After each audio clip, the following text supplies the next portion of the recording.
into your eyes, I see the colors of your soul, and I recognize every single line, every single roadblock. We are two hearts that beat in time, in the towers looking down all night, blocking out the sun that we need. Maybe we can change our stripes and colors. You're the only one I see.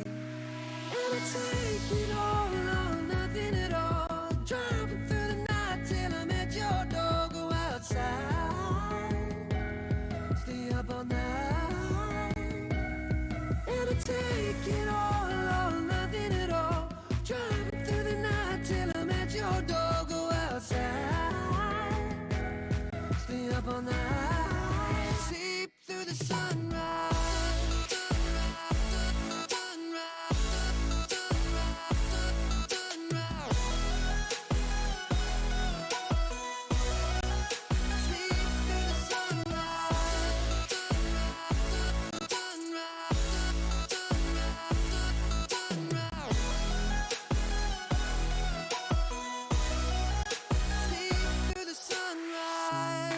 Into my past and I count the numbers of the dreams that I left behind. I don't even care now that I've discovered a new kind of peace of mind. Up above us, looking down on us, there's an angel I know. We don't need to worry or discuss much. It's time for me to hit the road. I'll take it all or nothing at all, driving through the night till I'm at your door. Go outside,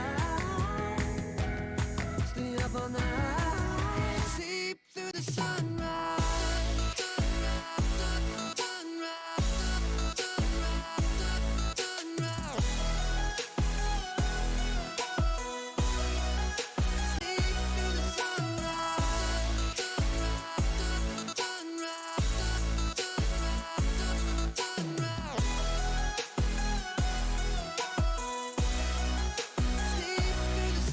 Take it all or nothing at all, driving through the night till I'm at your door. Go outside, stay up all night.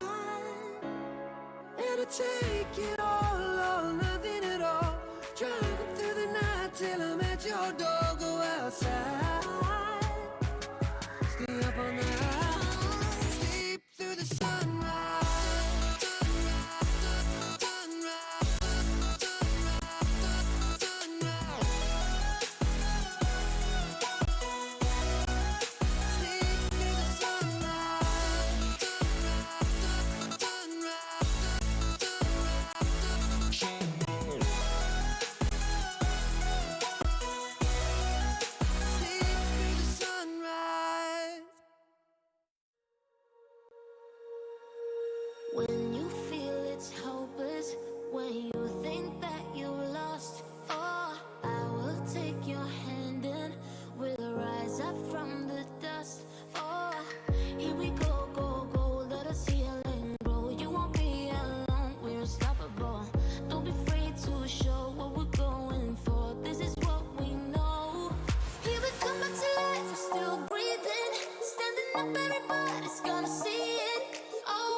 blue skies, dreaming big and aiming high.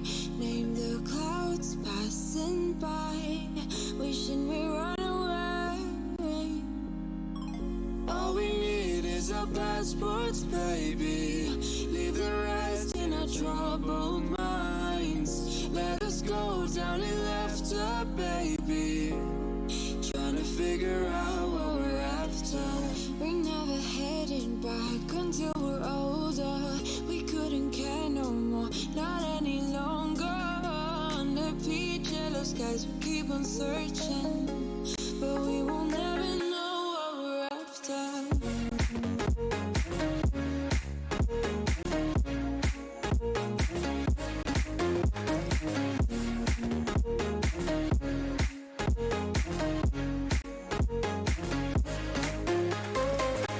Book a plane, fly away. We will never be the same. And as long as you are mine, come on and run away. We wanna run away. We don't need any reasons, baby. Leave it all for the faded hearts. I don't mind if they call us crazy, 'cause they don't understand what we're after. We're never heading back until we're older. We couldn't care no more, not any longer. Under peach yellow skies, we keep on searching, but we will never know what we're after.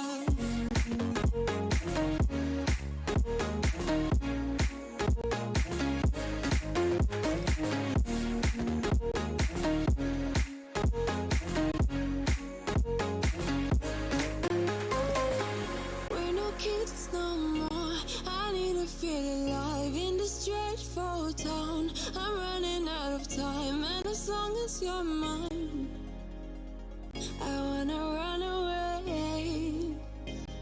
We're never heading back until we're older. We couldn't care no more, not any longer. Under peach yellow skies, we keep on searching, but we will never know what we're after.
chatting. I just step up and make it happen. It's a lifestyle.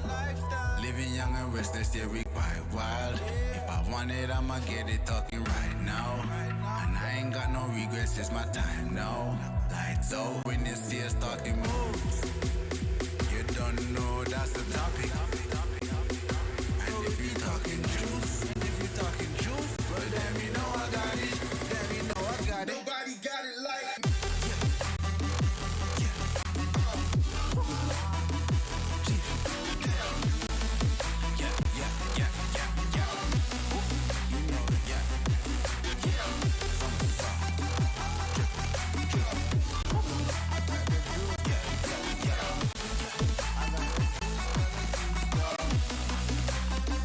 know.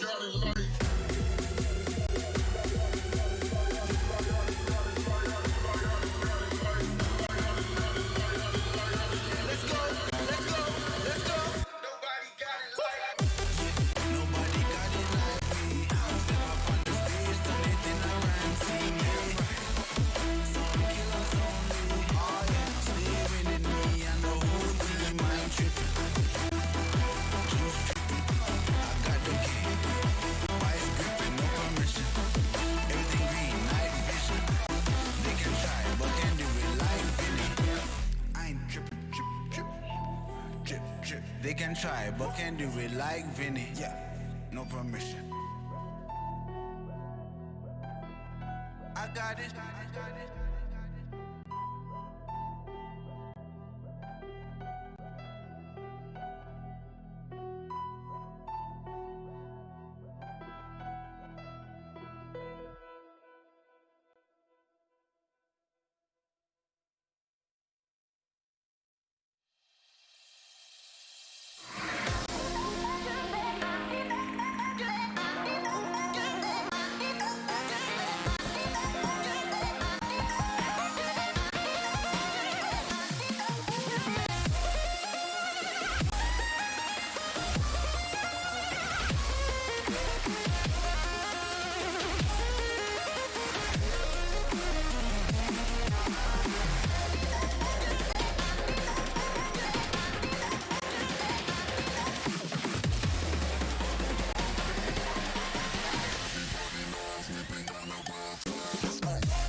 Das gute Gefühl, wenn du bereit bist.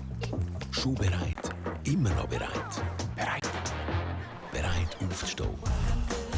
Den Mut zusammenzunehmen und... Fest daran zu glauben. Weil heute ist dein Tag. Mein erster Schultag. Bereit, sich zu beweisen. Ich kann das. Bereit für den nächsten Schritt. Für neue Projekte. Und die Möglichkeiten der vernetzten Welt. Darum reden wir mit unseren Kunden nicht einfach über Technik, sondern sagen ihnen, was sie davon haben. Darum sind wir da oben. Auch in einem Bergdörfli? Mitten drinnen und auch da unten. Damit die Schweiz bereit ist. Damit Sie bereit sind. Bereit fürs Leben.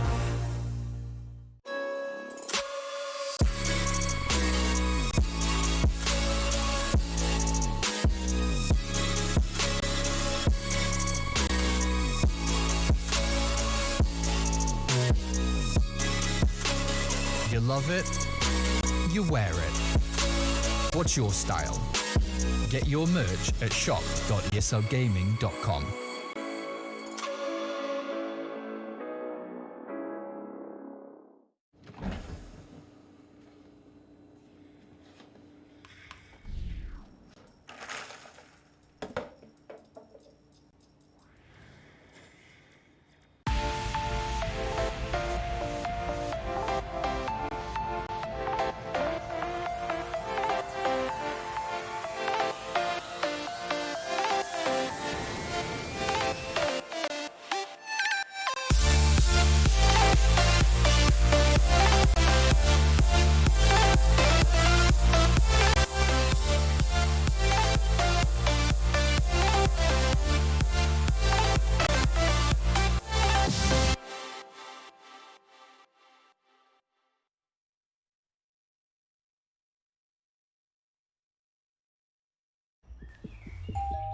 La sensation d'être prêt. Déjà prêt, toujours prêt. Prêt? Prêt à se lever, à prendre son courage à deux mains et... Croire dur comme fer. Aujourd'hui, c'est ton jour. Mon premier jour d'école. Prêt à relever le défi. Ça, j'arrive. Prêt pour la prochaine étape. Pour de nouveaux projets et pour les possibilités d'un monde connecté. C'est pour ça qu'avec nos clients, on ne parle pas que de technique. On leur dit aussi ce qu'elle leur apporte.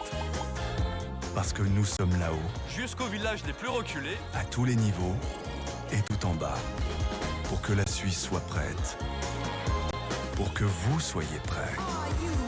Prêts pour la vie.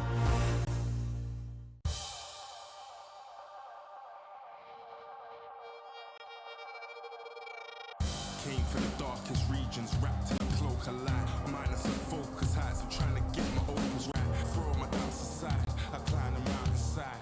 But when I reach the peak, the view I see will help me fly.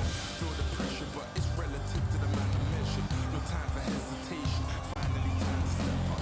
And when you're feeling deep in your bones and it's on your fed up, you're close to the glass ceiling, keep your head up.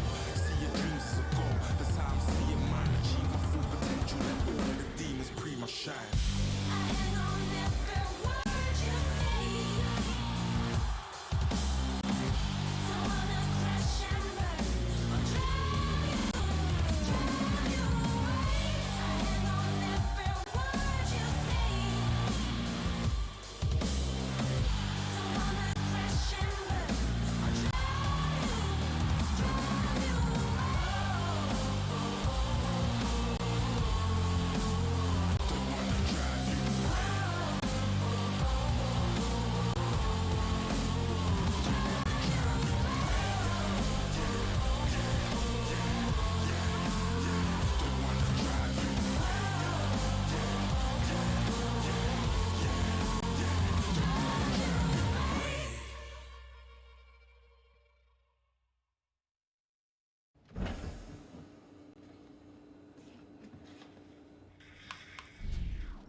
You ready? Huh?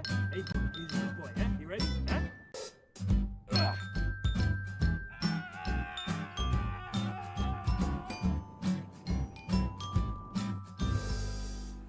Start your esports career now at play.eslgaming.com.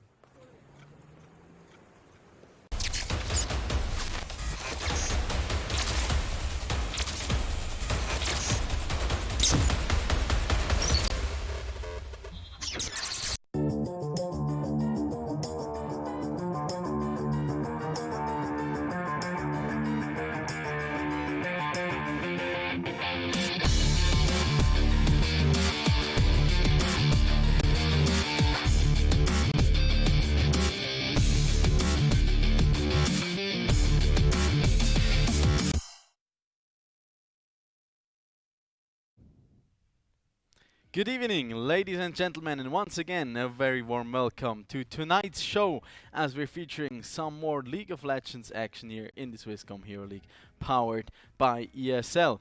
My name's Don Rigoni, and joining tonight is once again the beautiful and handsome and super stylish chef himself for tonight, as we've did a bit of a switcheroo in terms of outfits. Yeah, I mean, I thought we would match today, but I guess we don't.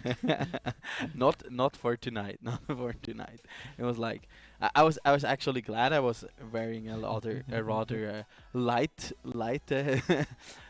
stuff for tonight, because like it took quite a while to get here to Bern. As for people who like didn't catch the news tonight, there's like, I don't know what's actually going on. It's the famous Stellwerkstörung, where nothing works anymore. So yeah. But I've been told hating against the public transport system is about the most Swiss thing you can do. So here we go. I mean, maybe Bui Hans-Peter used the forbidden combination on the SBB Bilautomat. Yeah. Probably so. Shout out to everyone who got that reference, actually. Yeah, but we're here tonight for some more League of Legends action, actually for the last time at least for the playoffs, as next time we'll see each other for League. That will already be the grand finals, and yeah, we got a interesting schedule coming up for tonight, so let's have a look at it. For those of you who are following our social media, you probably already know that we'll be seeing Fragbox Gaming taking on Noetic Frost tonight. And let's also quickly remind ourselves of their journey to make their way all the way to the semi-finals of tonight. In the upper bracket, we can see the contestants that whoever will take the win tonight will be facing, and that is Lostic, as they've had a pretty much flawless run, taking down Xamax Esports first, followed by Seven Blades Esports, and are awaiting their oppositions in the grand final now. While Noetic Frost, they've actually taken down Sparks last week pretty convincingly, and Fragbox managed to edge it out against Lausanne after going down in the first game. So yeah, they managed to pull off quite the comeback there, and they're now hungry to take yet another win and make their appearance in the grand finals. Yeah, it's really interesting that Fragbox is the only team to drop a game up until now and still continue upwards in the bracket. So today they will have to face off Noetic, and it's gonna be real interesting. But now we can take a look at the matchup again, and then we will look at the lineups of these two teams. Yeah, absolutely. As both of those organizations have a bit of a roster swap coming into this season 4, as we're gonna start off with the side of Fragbox Gaming here, as they have Basilicum in the top lane. Okay. And then SHXDXW in the jungle. Maybe we call him Shadow. Yeah, I agree with that. And then Zero in the mid lane, Madi on AD carry, and then Nila on support.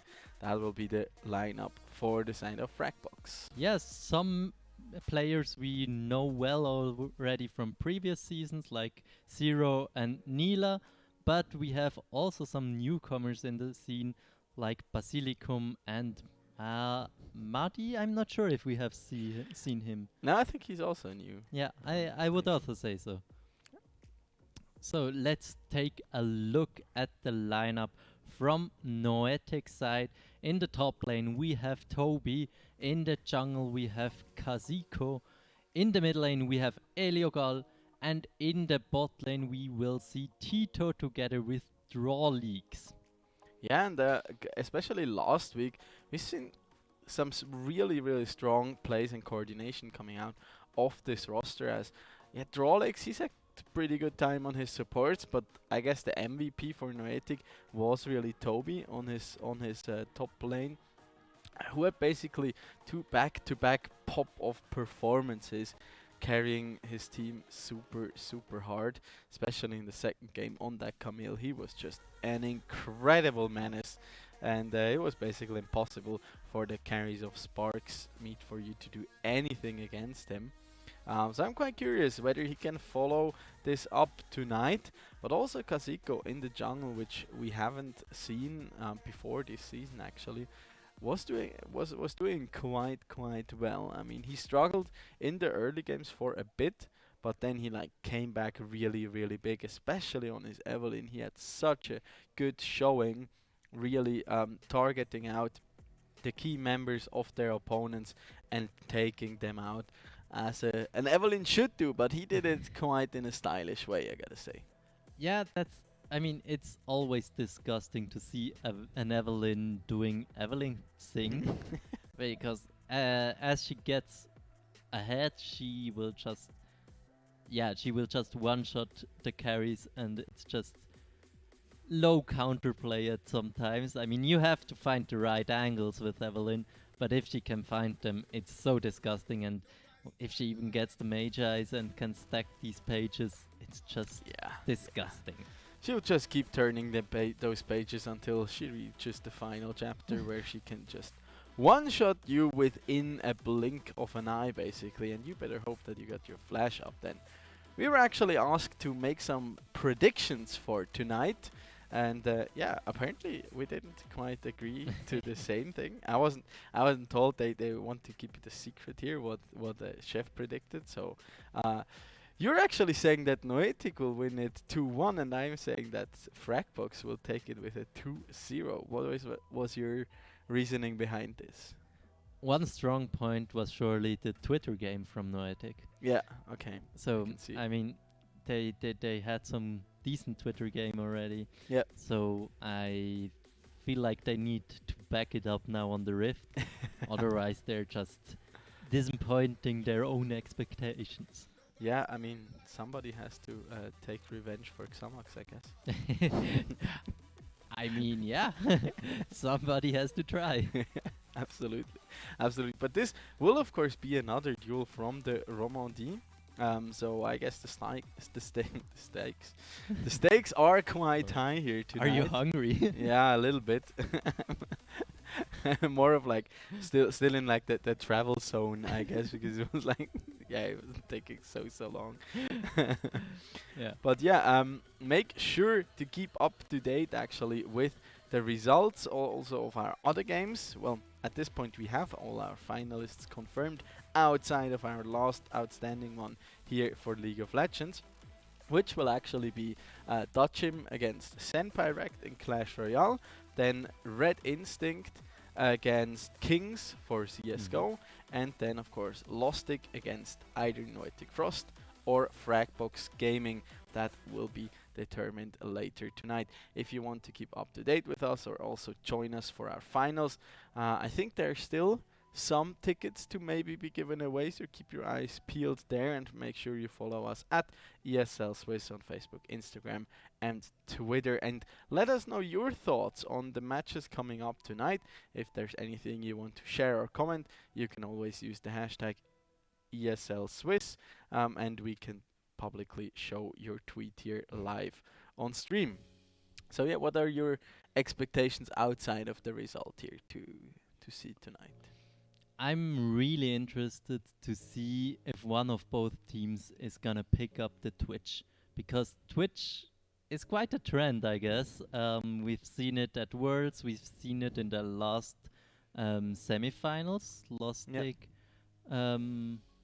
it was Lostic that picked it up, Lostic against 7 minutes, So that's quite interesting, and also big trend is the AD mid laners.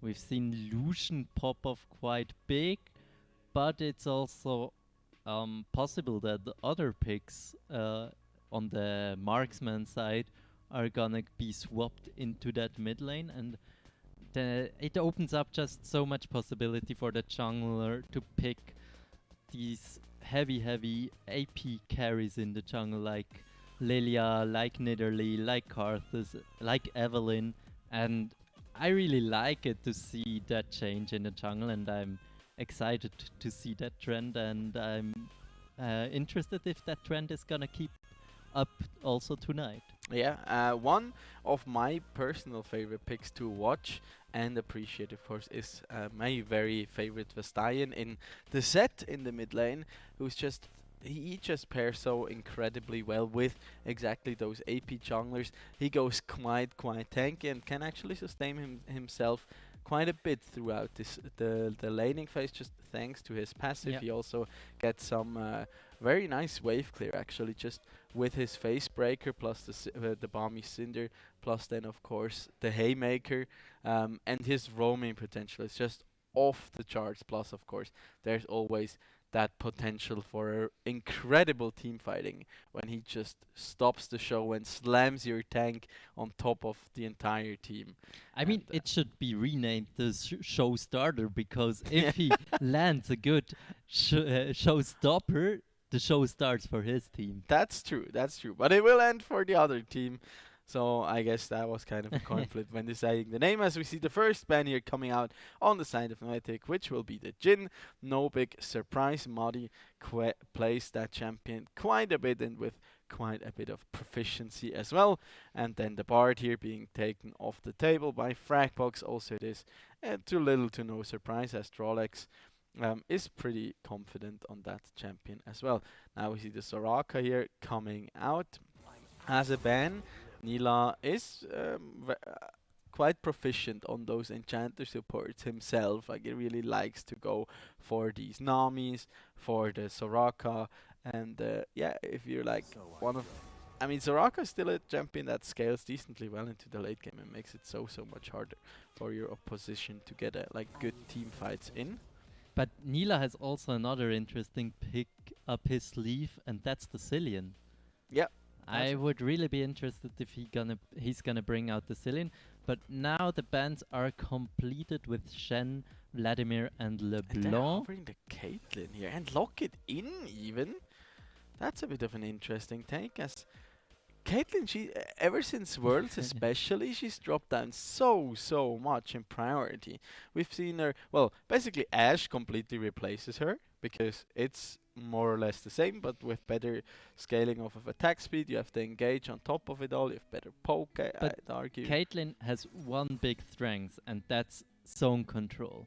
If you are able to set up your position at an objective with a Caitlyn in your team, it's such impressive zone control she can get with these with these cupcakes, snap trap, and that's very hard to face check into these and to dive in through the Caitlyn trap lines. But we see now that Fragbox picks up the Lucian together with that Hecarim. Two incredibly strong picks here coming out for their side, as Noetic follows it up here with a Morgana to pair with the Caitlyn for the bottom lane. But that still, of course, leaves the potential open for a potential Karma counter pick here on the side of Fragbox if they decide to opt in for that. One problem I see a little bit for Fragbox now is that the Lucian and the Hecarim are obviously both AD, so they need some they really want some AP source.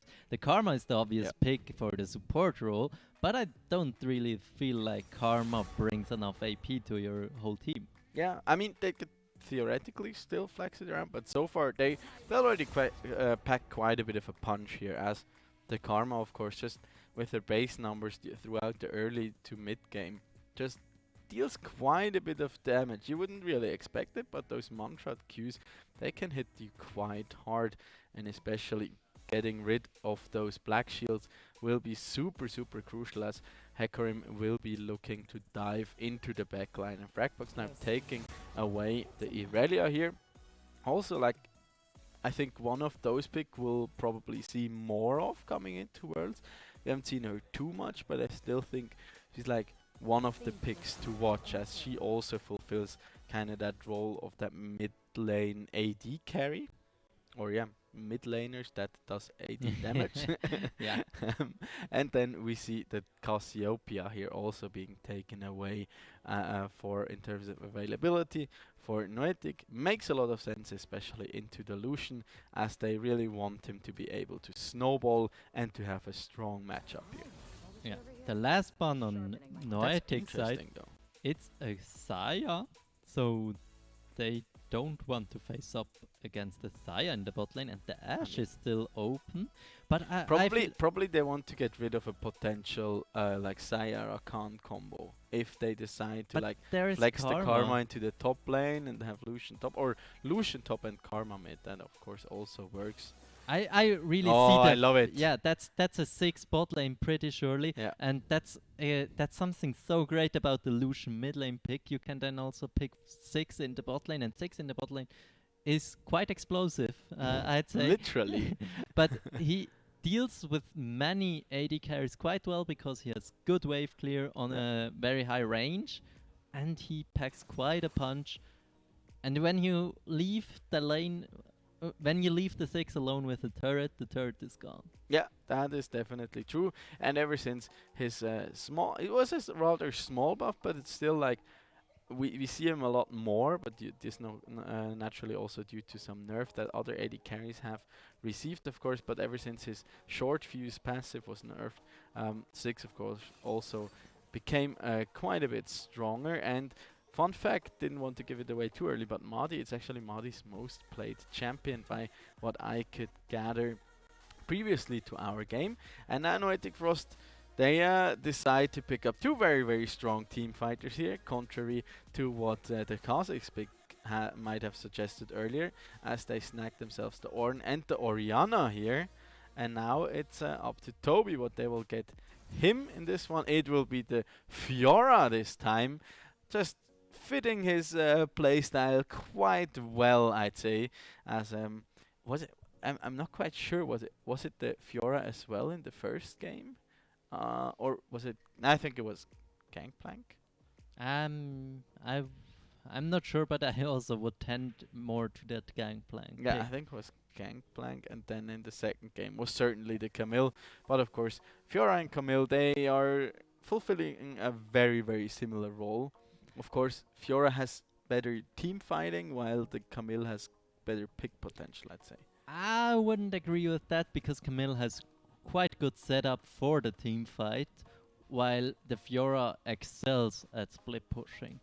A Fiora can tear down these towers quite fast, and in the late game nobody of Noetic will be able to face off against this Fiora. So I feel like Fragbox wants to get something out in the side lanes with the split push, while Noetic throws everything into that team fight basket. Yeah. I personally just think, especially against this composition, the Fiora makes quite a bit like, I wouldn't say like more sense than the Camille, but since you can riposte either the Shockwave or even the Call of the Forge God if timed properly, that can be a very strong tool, especially in eliminating the Orianna rather early if you get access to that backline. And that will be just basically the key factor here for the side of Fragbox, because they really want to get on top of the Orianna and the Caitlyn early on.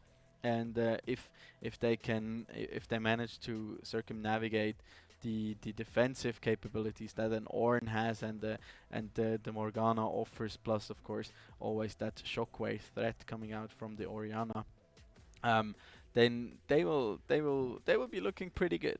They will be looking pretty good. As I really love the approach here that Fragbox chose for this game. It's like it's basically all damage on their side. Yeah, I mean, but it's also a quite lane heavy draft, I would say.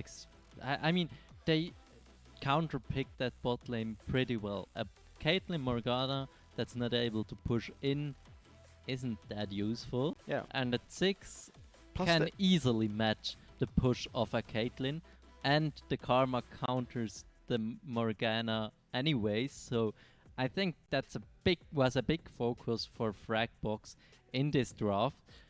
And then they have the mid lane, which is like, yeah, Lucian is such a strong laner. He's gonna be quite comfortable against this Orianna. She has quite some struggles in the early game with repositioning her ball, and without the low cooldown she gets with level, it's hard to fight against the mobile AD carry like Lucian. And then in the top lane you have Fiora against Ornn. I mean, that's just great because Ornn is just a punching bag for Fiora to scale up. Luckily, there's no kleptomancy anymore in the game. Luckily. Otherwise, that would have been even more disgusting to watch. But I mean, last week we saw Golden God actually winning the matchup for most of the time against the Lucian, but I think that was a bit of a special case since kind of the individual mechanics aspect was quite big there, and it still got close. I'd say on an even footing, it's about an 80-20 for the Lucian probably. Yeah, Orianna with her phase rush can disengage the Lucian quite well. Yeah. So that's at least something for her, and she isn't built to win the lane against Lucian. She is built to scale up and outscale the Lucian.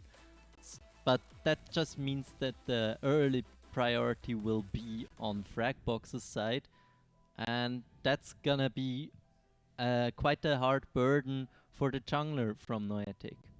Yeah, I agree, but I'm already like very excited to see some team fighting coming out of them. I mean, I think a big key point will be the two junglers, as Shadow on his Hecarim of course has that big engage potential. With the onslaught of Shadows really getting into that backline, trying to eliminate the Caitlyn and the Orianna. Meanwhile, the Kha'Zix will be mostly skirting around the outside of a team fight and then just try and pick some stragglers off to the side and just disrupt essentially what if Fragbox is trying to go for anything, as Fragbox, they have a pretty straightforward comp. They're basically all about like going forward and going aggressive. They want to get those leads early. They want to snowball it hard and just like go for those early lane wins, get some tower platings underneath their belt, and then just convert that into objectives. Get ideally like an early Herald with the Hecarim and the lane priorities they should be able to establish, and then just snowball it from there. And I'm quite curious how far they can get ahead, as I'm not 100% sure whether Noetic will be able to completely like outscale them, because the Kha'Zix is really like this big turning point. I feel like it could go incredibly well if he manages to get some early kills, for example, and manages to, for example, invade the Hecarim early and put him behind. Then it can be really good, of course, for the side of Noetic. But if the Kha'Zix falls behind, they lose even more pressure in their lane, so they will just fall back even more, and then they're basically only relying on the Orianna to land these shockwaves. And the Orianna is generally a really good champion and always has that potential for these 300 IQ shockwaves, of course.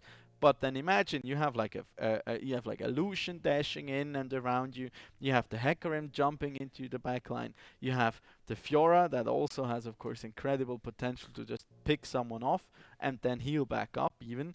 Plus then also the Ziggs just casually throwing out his ultimate, and he does quite a bit of damage. People oftentimes underestimate that, but a Ziggs that gets ahead with like turret platings and all his farming potential, gets to 2-3 quick items. He will just basically take out anyone that is not built tanky in any sort of way in an instance. As now we are coming onto the rift here, and yeah, I just cannot wait to see what these teams got prepared here for today. So there we'll have an ocean dragon that will be spawning early, and there's Wooly. Willy. Little snapshot there at Wooly, and Mono the toad. as well. Mono? Yeah, I named her. I named the toad with Oh. Emmanuel, and Ah. we thought, well, she is. We should probably also like have a female, and then also like be able to represent the Romandie. So that's why we like agreed to Manon. Okay, yeah. Etienne was also on the table, but then we thought, okay, no, let's keep the diversity and named her Manon. So there's that. Yeah. Okay. Interesting stories from the last semifinals. But for your point, you said that you don't feel like Fragbox or rather Noetic can outscale Fragbox. I think if Noetic is able to get into the mid game and even into the late game on an even footing, their comp excels a little bit more at team fighting, and Fragbox will be forced to try to win the game through the split push. But now we see already the bot lane from Noetic has quite some pressure. Yeah, I mean, I personally just think the Fragbox lineup is more diverse, kind of in terms of their win conditions, as they still have like that Fiora, and also the Ziggs can be, who is also running that teleport. He can just like push down waves incredibly fast during the mid game and then join his team again. Plus then the Fiora will just be a constant threat, as basically the win condition for Noetic is just like getting good engage with the Ornald, and then okay, give over first blood at Drolex here, taking it, while Nila has to run for the hills. And yeah, that went a little sideways here for the side of Fragbox to start things out. Yeah, a quick first blood in the 2v2 in that bot lane. Marty teleporting back immediately, and now he has quite the health advantage, but there is quite some gold already on that Morgana. We see it here in the replay again. Didn't respect the level 2 from Noetic's bot lane, and the Dark Binding combined with the Yordle Snap Trap is just so much damage that Muddy dies instantly. Yeah, arguably a bit of a misplay there to take the kill for Drolex, but I guess a Morgana that's propelled a little bit ahead is also not the worst thing in the world. But of course, with that teleport, he got back to the lane immediately, and as long as the gold is not spent there, technically still on a more or less even footing here, and Muddy can maybe look to build up a lead back here, as Toby on that Ornn, he's not afraid of the Fiora here by any means. Yeah, in the early game he has quite a good matchup into that Fiora. He just has to watch out for her riposte, but it's quite good to it's somewhat easy to bait out the riposte, but yeah, that's a little 1v1 in the top side river between the junglers, but it's Shadow who gets that Scuttle Crab. Yep, managing to smite it away there. Kazuko got the bottom side brother, but now they're both still lurking around in this top lane here, and they're going for another quick 1v1 here, as Kazuko burning that flash there. And so far, the Caitlyn off Tito here, he's managed to build quite a bit of a lead so far. And other than that, it's more or less looking quite equal here. As me personally, I'm already curious for the build that Zero will be opting into. I mean, especially like in solo queue, we've seen a lot of Lucians build the mana immune. One thing that I personally absolutely love to hate on, because I just think it's not worth delaying your power spike for like 20 minutes when you can get like double crit items in the same time. Oh no! Has a death wish? Okay. He doesn't even flash because he knows he's dead. Both members of the Noetic bot lane still would have had flash.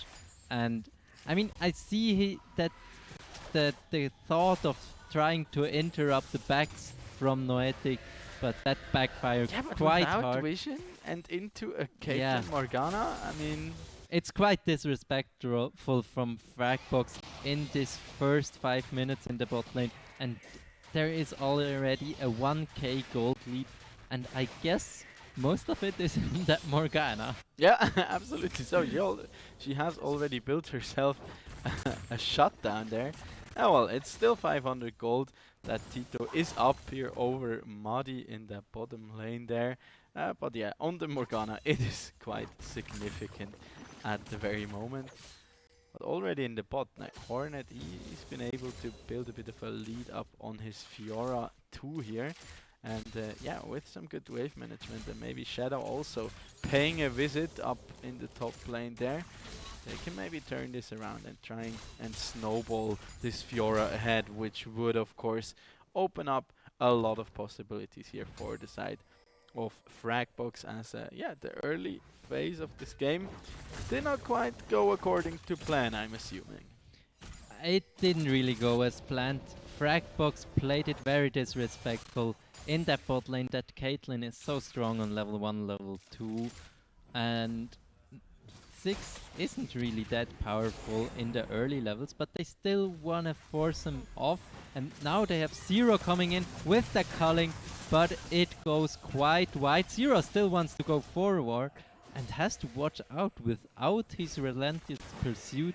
It's quite a dangerous thing to step up to Ariana with Shockwave up. Yeah, plus he doesn't have too much mana anymore. I also like Leogal's decision here to opt for that Seeker's Arm God early on and just trying to protect himself a bit here from that AD threat coming out from the Lucian, of course. That is always a really, really good purchase into any mid laner, basically. Yeah, and you see how far Heroleague can stay up in this lane. He knows they are super, super strong. He gets the cannon there. That can be always frustrating if the bouncing bomb just bounces over the minions you actually want to hit. That can always be a bit of a tilting moment, as Zero is now actively looking for some trades here in the middle lane. And we'll go about even here between the two of them. Yeah, but Zero just teleported back into that mid lane while Leogal still has his TP up, and Kha'Zix is now sneaking that first dragon, that ocean dragon, and that's very, very good for Noetic, as they would have they are supposed to lose out in the early game with these lanes that they pick. But I mean, this bot lane from Noetic has so much pressure after these first 2 kills that it's really, really hard for Fragbox to answer that. I agree, and I mean, outside of these 2 solo kills in the bottom lane, yeah, I've not seen too much action happening so far. So both of these teams here kind of handshaking and heading into some potential team fighting scenarios, and I'm not really sure whether that's the ideal path to take here, especially on the side of Fragbox, as they are really the ones that should be excelling in those like skirmishes and in those kind of messy fights, as there we see once again Zero engaging onto a Leogal there for quite a bit of damage. Yeah, and that was perfectly timed from Zero. While we have an engagement in the top lane, Shadow is charging into Toby and the onslaught of Shadow. Oh my and gosh, the yeah. Hornet has so much percentage damage. Toby has no chance to get away there.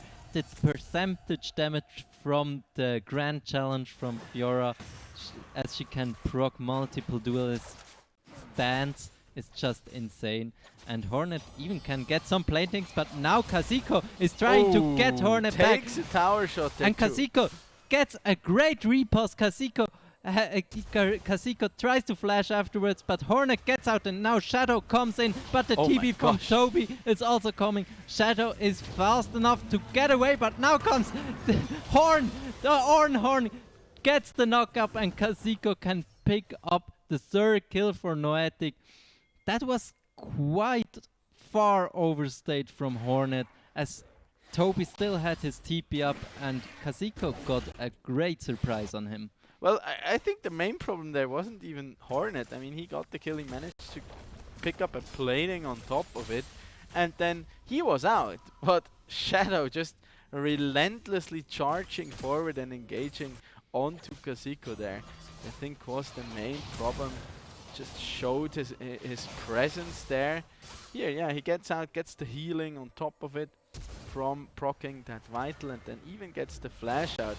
And then, I mean, at the very moment you see that teleport coming in, just back away. Just let it be. Sometimes you really have to let it go. And I think it was mostly a miscommunication here on the side of Fragbox, that they were not really aware or did not respect the potential of a teleport coming in. Because Toby, in that engagement in the top lane, he didn't burn anything. It was just like, okay, I'm dead here, so I might as well just save my summoners and teleport back to lane. Yeah, and that was also well played from Toby. He is now looking for a trade into Hornet. The repost is out and Kazuko is there. Kazuko tries to get Hornet, but Hornet heals so much. Oh my Hornet's gosh. still alive. Hornet gets Holy the first moly. kill, and he tries to get Toby as well. He gets the double kill, and that was a super good outplay by Hornet. That was so clutch, man. I was like, okay, yeah, he messed up after he used that riposte and didn't like get the knockback from the Ornn out. But then, like, the Grand Challenge just turning it all around, and now it's a Fiora with double buffs that has 3 kills. Will just keep building her lead up here. Now it's 4 turret platings in her pockets. This Hornet is going to sting, and here, yeah, we just see a rinse and repeat basically of what happened on level 1. Oh. And Trollex surviving by the skin of his teeth. That was really well played. That Dark Binding is so cheeky, you can't really dodge that projectile anymore because well, he still has flash, to be honest. Like, yeah, but you have the vision is so hard to get, and now in the mid lane Shadow is diving Eliogal. Eliogal can get under his turret and is safe. But the projectile he threw there is so well placed because you can, for like 90% of the travel time, it's in the wall and you have like no time to react after you see the projectile. I think this just largely goes of what I'm a little worried about here on the side of Fragbox, especially. Like, so far in their bot lane here, that they're just not paying enough respect to the potential coming out from Noetic. This was like the 3rd time here they got picked off just by face checking something or overstepping and being in a position where they had no business in being. Yeah, and but they were punished for it repeatedly. That's the thing, if Caitlyn Morgana gets ahead, you overstep like immediately against them. It's you saw they were close to their tower, but it was already an overstep. But now we are in a race, Hornet against Tito and Drawlix. Both these sides are very one-sided, either for Fragbox or for Noetic, and now Kazuko went to that bot lane with the Herald, getting the last platings there, and they decide to not go for any more charges on that Herald. Yeah, I guess the mission here has changed a bit for the side of Noetic from let's try and not lose the lanes, which they have done pretty good job actually, especially when it comes of course to mid and bot lane, of course. Ooh, Nell play from Zero, but he has no flash, and there comes the Ornhorn, and there comes Eliogal and Tito. Tito, who has already finished his IE, he is so strong, and that was also a great roam from Toby in there. Zero had some good happy feats there against Drawlex, but it wasn't enough and he had to pay with his life. Tito is smashing that turret. Yeah, absolutely. But like on the other side of the coin, you of course have Hornet's Fiora here, who's already at 128 CS as well. Has back all his summoners, completed the Ravenous Hydra here, so the split push potential coming out from her will just be incredible, and then the Phage on top of it all for some additional mobility. So yeah, kind of the mission now is keep Tito alive, whatever it costs, because this Fiora will be coming for him, and she will be coming down on him hard. And Shadow is now maybe a little bit overstepped. He uses the onslaught of Shadow to get away, and Eliogal can secure his own blue buff. He is also quite decently in this game. He is only few farm behind, and he has already picked up an assist, and I think that's a great spot for this Orianna to be in. Yeah, I agree. Of course, he had to take this detour here with the Seeker's arm guard. As Zero, he is opting for that mana mune here. Something, yeah. I just like, I get why people do it, and it's definitely not a bad item whatsoever. But it's just like Lucian's strength lies so much in these early game fights, and until he completes the Muramana, the item will just not be doing much for him, to be honest. When you think that he could also be like at an Essence Reaver right now and deal a lot of crit damage, and especially those kind of close fights we had there, or that 4v1 engage, you stand a much better chance of just like cheesing out a kill in those kind of scenarios if you manage to go for those early crits in. With that Light Slinger passive, you have so much damage potential. Ooh, but that's a lot of damage from Zero. Still, this will probably be the kill for Tito, and he is now already picked up his 4th kill, so he is really, really, really strong. But there was a 1-for-1, and he got a shutdown off, if I'm not mistaken, onto Drolex, who, after getting those early 2 kills and being ahead in that bottom lane so much, he was quite a bit ahead. Also already completed his Sonya's Hourglass here. But there we can still see like the value of the 6-pick. If you get to a turret and you're in an advantageous position, with that short fuse passive, you can just get it down super fast and then just finish it off with a satchel charge immediately. And this already opened up the entire map here. Oh, nice Ornhorn there, but Shadow is behind, and Drolex is super low already. He goes into that Sonia's, and he will go down, but that's a great shockwave. Toby is falling quite low. Eliogal is also not very healthy. Double TP? Double TP at the back of this fight, and that will mean that Fragbox will probably even be able to push in that turret. Shadow is coming in for one more round, but he has no mana anymore. That was way overstepped by him. Madi still deals a ton of damage, and that's a turret for Fragbox. And the 1-for-1 trade after Shadow dived in super far. That was questionable there. The Horsey was baited by the carrot, probably. And ooh, now we see a TP from Eliogal, and they are in a 5v3 here, if I see that correctly. Yeah. And that's also way out of position from Fragbox. Zero is trying to go for Toby, but he will get nobody, and that's a 3-for-0 kill from Noetic. Fragbox, why were you still there? That was no position to be in. There were no objectives to fight anymore there. The dragon was up. You should have gone for that dragon. That there was no position to be in, especially after you have burned these teleports and lost Shadow. Yeah, I mean, I'm like throwing up my hands here on the caster desk. I'm like, what the heck are these guys doing? I mean, they gave him 2 free teleports. They take down the tower. The jungler throws away his life, and then they're like, oh yeah, let's have a dance party down here. And Noetic just adequately reacting here and using the teleport from Eliogal for a flank and just taking them on in a 5v3 here while their cooldowns were down and just free money essentially. Yeah, and Noetic is even a little bit ahead, and they already have their 3rd Drake pickup. So they are already on Soul Point, and with their teamfight composition, it should be quite easy to pick up that Dragon Soul, and that's gonna be quite hard for Fragbox to fight against it. Yeah, plus like a Mountain Soul always kind of makes an Ornn incredibly hard to kill. It will basically become like unkillable nearly at this point.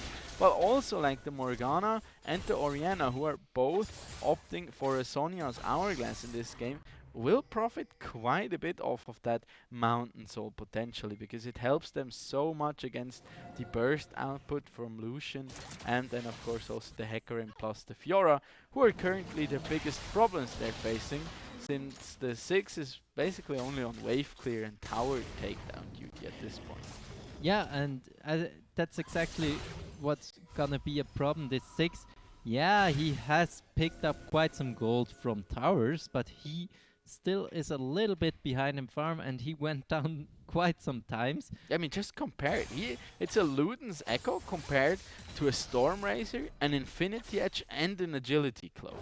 Yeah. That's like, yeah. That's like, yeah. Exactly. That's like you you showing up to like a dinner party with a grilled cheese while everyone else is having steak. Yeah. I mean, yeah, there's not much to say about it. Noetic is in a great position. They are now even setting up themselves on Baron, but Fragbox still has the control ward in the pit, which is now being cleared, and that will put quite some pressure on Fragbox to face check. And as I said at the beginning of the game, it's hard to face check a Caitlyn, and even harder to face check a Caitlyn together with a Morgana. Yeah. At the moment, it's basically feels like two games are being played here at the same time. It's basically the Fiora against Ornn, and then the rest of them against each other, as they're just trying to juggle back and forth waves here, and Fiora is just trying to put as much hurt onto that tower as you possibly can here. Of course, with that building all that bottom lane pressure here, Fragbox, they have a bit of an upper hand when it comes to Baron pressure, but just look at the vision currently in the river, as Noetic have done such a good job here of controlling basically the entire Baron area at this point, and it just will be super hard for the side of Fragbox to get a leg up there. Yeah, and Caitlyn has already hit level 13. Level 13 is quite a big power spike for her, as her headshots deal even more damage. So now it's a great time for Noetic to fight. And also Toby has already hit level 13, so he has already upgraded his Sunfire cape. So he has also gotten already a better time in the side lane, and he now even moves into the mid lane to look for a potential fight. Yeah, and this just like Noetic, they're in a quite comfortable position right now. I mean, they can just be farming up here. The Lucian, by the way, at 23 minutes still has not completed his Muramana. Just want to stress again that it's a really bad item choice on the Lucian. I was kind of like early on, I was kind of like putting myself out there and like, nah, I don't think this is smart. And then like at Worlds, like none of the Lucians really built it, and I felt kind of a sense of validation.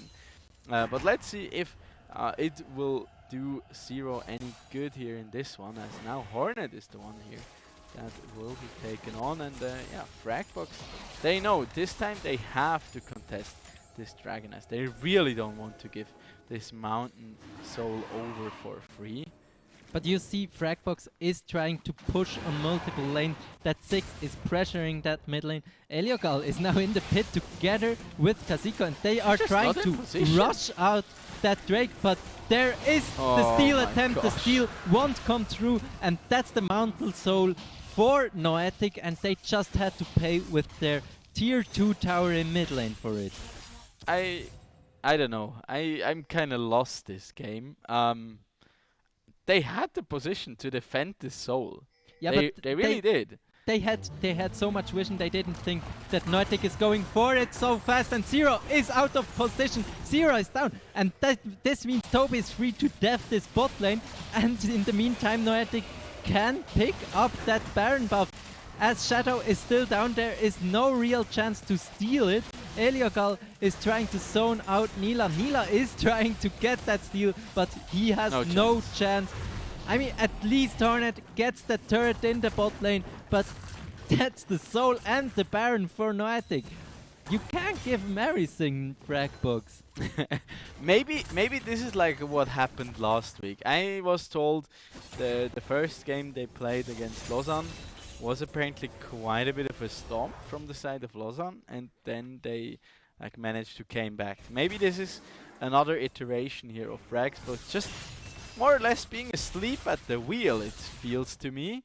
And they're just not really sure how to execute on their composition and their game plan here.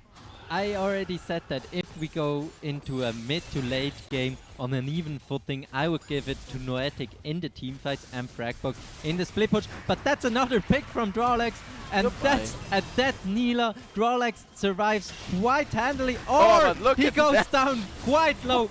But that's Madi who goes down. Drawlex survives on very low HP, and Kasiko goes in very far. That's a shockwave, but it only hits Fiora and it gets riposted. That was not the best engage from Eliokal, but still, Noetic can push in the front door of Fragbox. They will get at least that first inhibitor. Yeah, I mean, at this point it's just about zoning them off the inhibitor here, and it looks like they want to go even further here. Such nice dark fighting onto the Fiora, and they take down the most fed member here of Fragbox, and now it's just cleanup duty here for Tito on his Caitlyn there. Madi will stand no chance whatsoever, and they're just pulling it all the way through here, ending the game at 26.5 minutes. Quite convincingly there. And yeah, Fragbox, they just didn't have the means to stop this bottom lane. I mean, they tried to go with that split push, and they often got like one tower but there, that's one like tower the only thing they tried. Other than that, they didn't really try much, it felt. But I can see that they didn't want to take the team fights against this Caitlyn. With she was so fat, and they had no real mean to get her out of the fight. Yeah. So the split push attempt was the right choice, in my opinion. Definitely. They But didn't it execute well on it. Yeah, but that won't be the only thing that will bring you back into the game. You can just be okay. Yeah, Fiora is kind of ahead. I think she got this, and we just ignore anything else that goes on the Rift. It's like I don't know. Yeah, that first dark binding was just devastating. It's so hard to play against Caitlyn Morgana if you already fall on level 1. And then look at this dark binding. They even had vision. See, that's what I'm saying. Oh, This was like completely disrespect here. okay. That's what that was like my point. I was like, but I think there was not a pink word in there, and yeah, this was like really good here, but also super clutch from Hornet. Yeah. I mean, he falls down below 100 HP there, and if it wasn't for a perfect ulti from Shadow, the top lane would also have gone sideways. Yeah, definitely. And then Tito and Drawlex, they are just chasing down even Zero. Drawlex takes so much damage from this culling, but I mean Tito deals even more damage. Yeah, it's just at this point it was just like, okay, if you get caught there, you're like Dunzo. That was actually pretty good turn from Fragbox, but it was just a throw afterwards. They got a kill, they got summoners, they got ultimates. And now, like, why are they staying? I mean, taking the tower is good, Yeah, but Shadow is overstepping so very far. He wasn't even close to taking down somebody, and then they are and staying. then Zero is just like staying, and Molly's like, oh yeah, I want also. Also, like, why are they staying as 3? I mean, Zero could easily take the wave there by himself, and the others could just look for a reset, which would make the teleports quite a bit less worth. But they're all sticking around, and this happened like 2 or even 3 times during this game, that they were just like 3 men in a lane just farming and hit. Oh my gosh, that's such a clutch dark binding there. Yeah, that dark binding there even healed him up, because he probably would have died to the Liandris taking damage. But then, yeah, Noetic was just able to push it through. Great catch there on the Hornet. most defend member, and the rest just doesn't deal enough damage. Look at Toby, he doesn't take damage.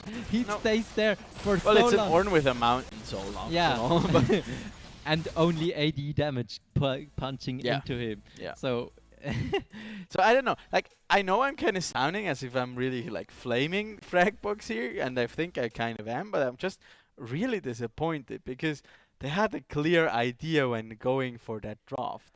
But besides the Fiora, they didn't that's such bad decision. That just generally their lane distribution was pretty bad. The overall their vision control was quite lackluster, especially in the mid game. It's like you're missing out on so many fronts at this point. And then it's like so hard to even get how do you want to get back into a game? I really felt like they were somewhat tilted after that level 1 in that bot lane.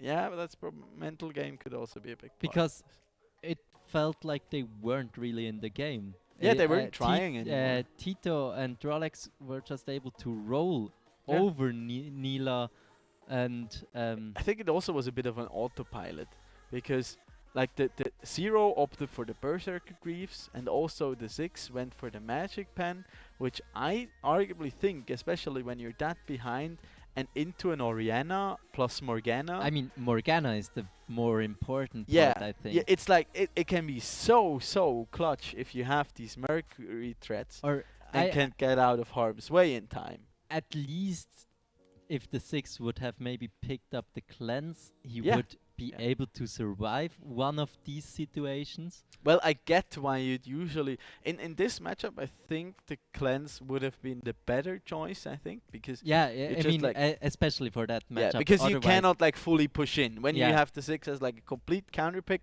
and you know you can just push in hard, reset, and have like the better first buy, and then snowball it that way. But then of course the TP is huge, but the only time they really made use of their 3 teleports was that very questionable moment in the bottom lane. Outside of that, we saw no TP plays whatsoever. And if you don't use it, in the game, don't pick it. Yeah, I mean, if you are going for the split push, the TP is very important. And if that was the game plan, as I think it was, it's important to have these teleports. But as the bot lane went so way south for Fragbox, it's really hard to come back from it, and I think they need to reset for that second game, and if they get a better footing in that lane, it can look very differently, but they need to refocus, and they need to be mentally prepared for that second game. I feel like they can take it with a draft like that, but you can't allow yourself but not like that to have so many errors in that early game. Like get off the autopilot, focus, play to your strength, play as a team, communicate, and then hopefully we can see a lot better performance here from Fragbox coming into this second game, as I'd personally be a little disappointed if we had such an early night. But with that, we're heading into a quick 5-minute break, but we'll be right back after and then have a look at game number 2 here between Fragbox Gaming and Noetic Frost. See you in a minute.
I just step up and make it happen, it's a lifestyle.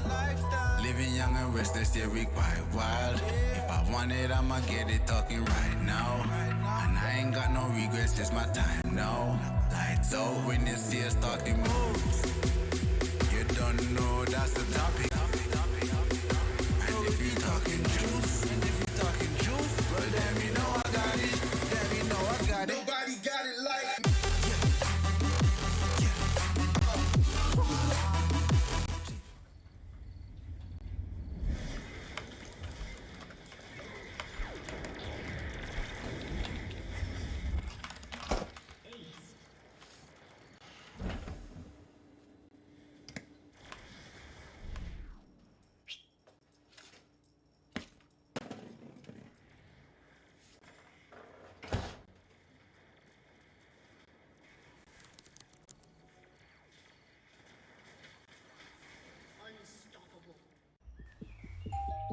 La sensation d'être prêt. Déjà prêt. Toujours prêt. Prêt? Prêt à se lever, à prendre son courage à deux mains et... Croire dur comme fer. Aujourd'hui, c'est ton jour. Mon premier jour d'école. Prêt à relever le défi. Ça, j'arrive. Prêt pour la prochaine étape. Pour de nouveaux projets et pour les possibilités d'un monde connecté. C'est pour ça qu'avec nos clients, on ne parle pas que de technique. On leur dit aussi ce qu'elle leur apporte. Parce que nous sommes là-haut, Jusqu'aux villages les plus reculés, à tous les niveaux et tout en bas, pour que la Suisse soit prête. Pour que vous soyez prêts. Prêts pour la vie. What's your style?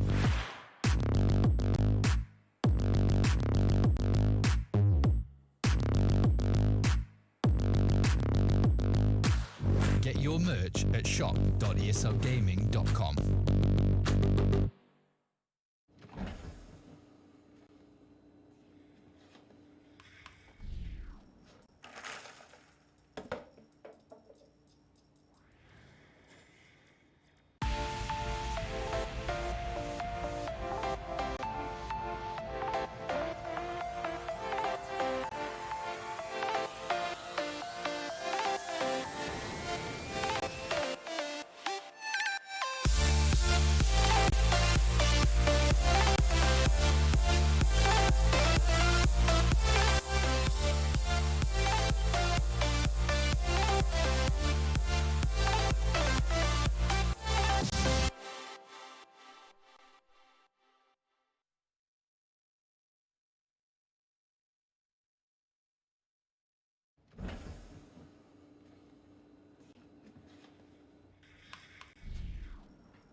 Start your esports career now at play.eslgaming.com.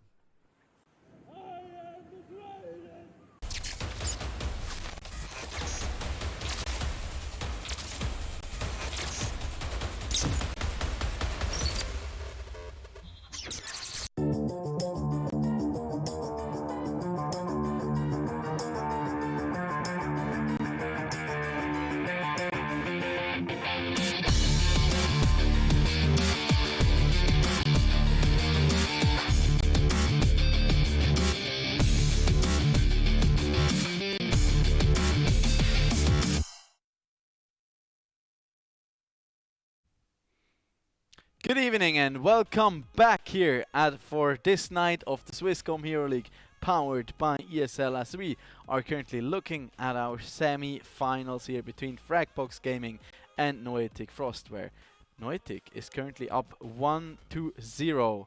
My name's Don Rigoni and joining me here tonight is Chef with SCH and all his 3 Fs.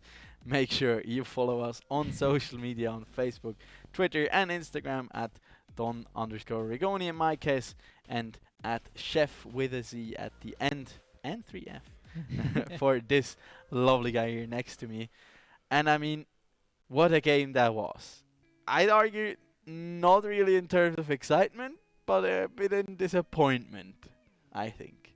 I mean, it was a great showing from Noetic. Yes. Noetic really showed up this first game, and Fragbox had to shut up this first game. Yeah, but like you said, great showing, but it's like taking away candy from a toddler. And then are you saying Fragbox is a toddler? They seemed a bit like it.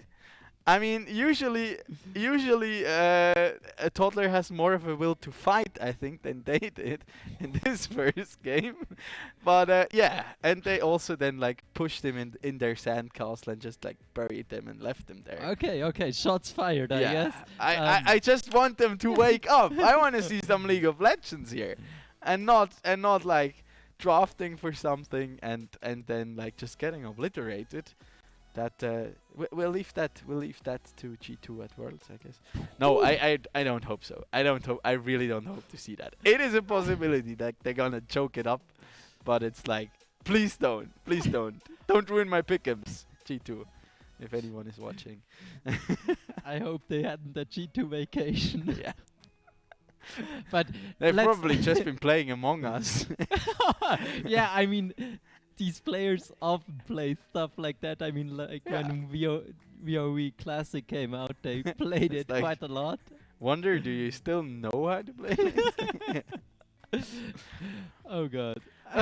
But yeah, maybe taking a little detour to Worlds. What do you think of like the final groups, as they will be kicking off tomorrow? I'm super interested how Machi is gonna match up. Yeah. Machi has high hopes in them. I mean, we have seen PSG Talon. Yeah, PSG. Yeah, PSG it's whatever. It's confusing because it's a French football organization and it's a Southeast Asian esports organization. Yeah, and the Qatari ownership. Yeah.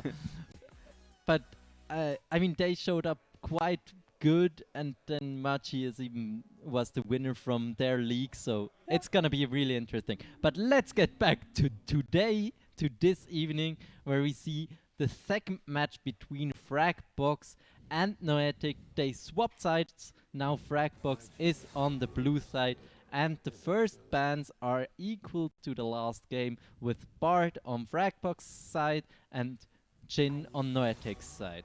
I think it just makes a lot of sense here. They also take away the LeBlanc here as their second ban. I could imagine they're opting for maybe a Vladimir, as Zero is very, very experienced on that pick. And it would also fit their split push win condition they were running in the first game, kind of. Like, you can farm up on the Vladimir, but will they like try and first pick it? They also ban out the Hecarim though this time. Maybe get that away from their own jungler. They don't want to see any more onslaughts of Shadow. Oh, slaughter of Shadow was that. As Noetic this time they ban out the Caitlyn here themselves. I mean, after this game, you have seen what your Caitlyn can do. You don't want to see what their Caitlyn can do. Yeah, I guess so. And once again, they are opting for the Lucian here. And Zero, if you're watching this, if you build Mana Immune again, we'll have a talk after this. I know you, Chesko. I'll come for you. I'll haunt your dreams. I hope he isn't watching right now, because he should be focusing on playing. Well, then he shouldn't play a Mana Immune to begin with. But Noetic is now hovering the Graves, and they are locking it in. Kazuko had a great game last game with the Kazakhs, and Graves has even more carry potential than the Kazakhs. Yeah, I mean, the Kazakhs did well, I agree with you there, but I had like the feeling it didn't really matter. Like, he was there, he wasn't bad, but he also was like also not. But he got these early Drakes, and I think that was quite impactful. And they are now picking the Ashe on Noetic's side, and just getting everything here. Like get the Graves, they get the Ash. I feel like Fragbox wants to run it back somewhat and maybe pick the 6, but I don't feel like the 6 is so good into Ash like he is into Just go for like a Senna here, maybe. Oh, the Lilia! The Lilia is still open. I completely forgot it. She went through that last pick and ban. Lilia has such a high priority had such a high priority in the play-ins at Worlds, and I'm surprised that I forgot it and that we see it now. Yeah, and I think if you discount Mad Lion's performance on her, she also has a pretty good like performance. Is the name thing a problem here because Shadow from Mad Lions didn't have had the best performance? Does Shadow in this game have better performance? I hope so. I really do. I mean, the sake of Fragbox. Yeah. And they picked the Ezreal. So this time they have AP from the jungle, which I quite like. The Ezreal is still a safe pick, and he has still a very strong 2-item power spike. So that's quite good. And Noetic now picking the Karma as a blind pick for this for the support role. Interesting one. So it looks like they really want a lot of priority in that bottom lane and really shove the Ezreal in and punish him, and disincentivize any kind of poke coming out from this Ezreal pick and really hinder that 2-item hour spike. Because one of the strong things about the Ezreal pick is, of course, Manamune plus the Iceborne Gauntlet. They're very, very cheap. Yeah, it's like nothing in compare. It's like an Infinity Edge and a little bit, and you get 2 full items for it. Yeah, definitely. It's very, very efficient, and the Ezreal can also stack that Manamune quite a bit faster than that Lucian can. And I'm hopping a little bit on your Manamune hate train on the Lucian. I think if you can't guarantee a late game, it is quite difficult to go for that Manamune. Yeah, absolutely. But this time, I mean, they already have a lot better scaling on the side of Fragbox with the Lilia and the Ezreal, and then trying to carry them throughout the early game here with that Lucian, as the Syndra here is locked in on the side of Noetic. I really love that pick here, coming into the rather squishy lineup here at the moment from Fragbox, but they themselves also don't really have too much of a front line, so I could really see an Ornn right here. Or the Malphite would also be very interesting, especially into the Ashe plus Graves here, of course. And it is going to be the Rocky dude in for the top lane here.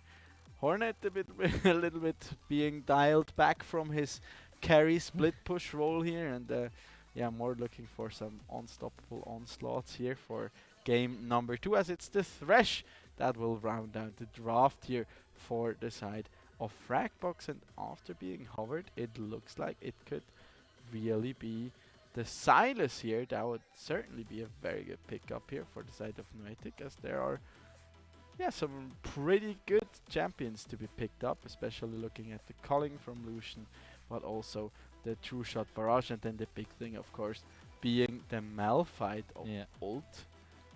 That they can just like turn it back around if they can get access to that ultimate.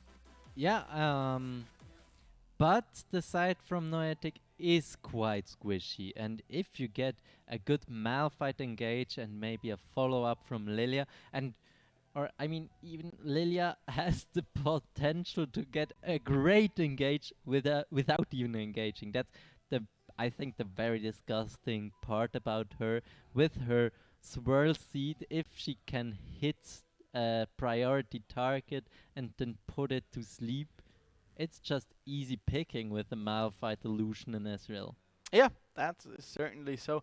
A big part here coming into this matchup is between the Sylas and the Malphite. Well, of course, like Malphite, he gets countered quite a bit if you just pick AP against him in lane, because everything about him basically scales off that armor, and you're just so much happier if you can like just basically stack armor to your liking.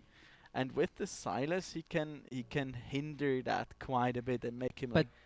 even more impactful is, I would say, the unstoppable force from Malphite is just in any game a good tool. Yep. If you can get a good unstoppable force. And the Silas just says, well, let me get a try at it too. So Yeah. he can just take that unstoppable force. And I mean, if he gets a Lilia, a Lucian, an Ezreal, they pop. Yeah, that definitely. Because it, of course, gets the AP scaling from the Silas, and it will just hit like a truck. And I think, was it Does it not? Oh no, it was Toby last week in his first game. He was on the Silas already, where he had the other pop-off performance, where I think he was it against an Ornn? Not 100% on that anymore, but he had an incredible performance on this champion, and was such a pain for the side of Sparks to deal with. I think with the unstoppable force, he's not gonna hit like a truck, more like a rock. I saw it coming, and I'm still You ran disappointed. straight into it. Yes. Yeah. Yeah. That joke was also unstoppable. I apologize to our viewers. I tried my best, but I really couldn't. And they're not allowing me to tape him up anymore after what happened last time. What? Okay. Looking, having a sneak peek here at their runes and masteries. I still keep saying runes and masteries, but it's keystones these days, of course. We actually see a Leogal opting for the phase rush as well as the Graves on the side of Fragbox. The Lilia doing the same. Most interesting and probably like discussable thing is Hornet, who opted for the Arcane Comet actually. Will be of course his big option into Toby, but telling me he wants to still be like able to lane against him and not just purely focus on impacting his other lanes, which we can also do, of course, going for something like the Summoner's Spellbook and then just try and get that swap cooldown down a lot, and then just try and impact the mid lane, of course. But actually, for a Leogal, he'll have a pretty good time into Zero's Lucian, as with the Scatter the Weak, he can just pretty easily disengage him. And of course, if he oversteps, he'll just get blown up pretty quickly. Yeah, I mean, the Syndra, we've seen her being played in the play-ins sometimes, and if you can get a good unleash power and you have still the Scatter the Weak up, you can disrupt the team fight so very good. And against 3 squishy targets, I mean, sure, Lucian has a dash, Ezreal has a blink, and also this Lilia is very fast, but if there are like 5 or 6 balls coming at you, it's not quite an easy task to dodge them all. Yeah, absolutely. And like, if you get hit, you're pretty much dead. Yeah. Because that too. Neither the Lilia and, I mean, Zero, who built Manamune last game and will probably do so again, I wouldn't be surprised. I don't think he'll be detouring for something like a Hex Drinker, although that can more or less save his life.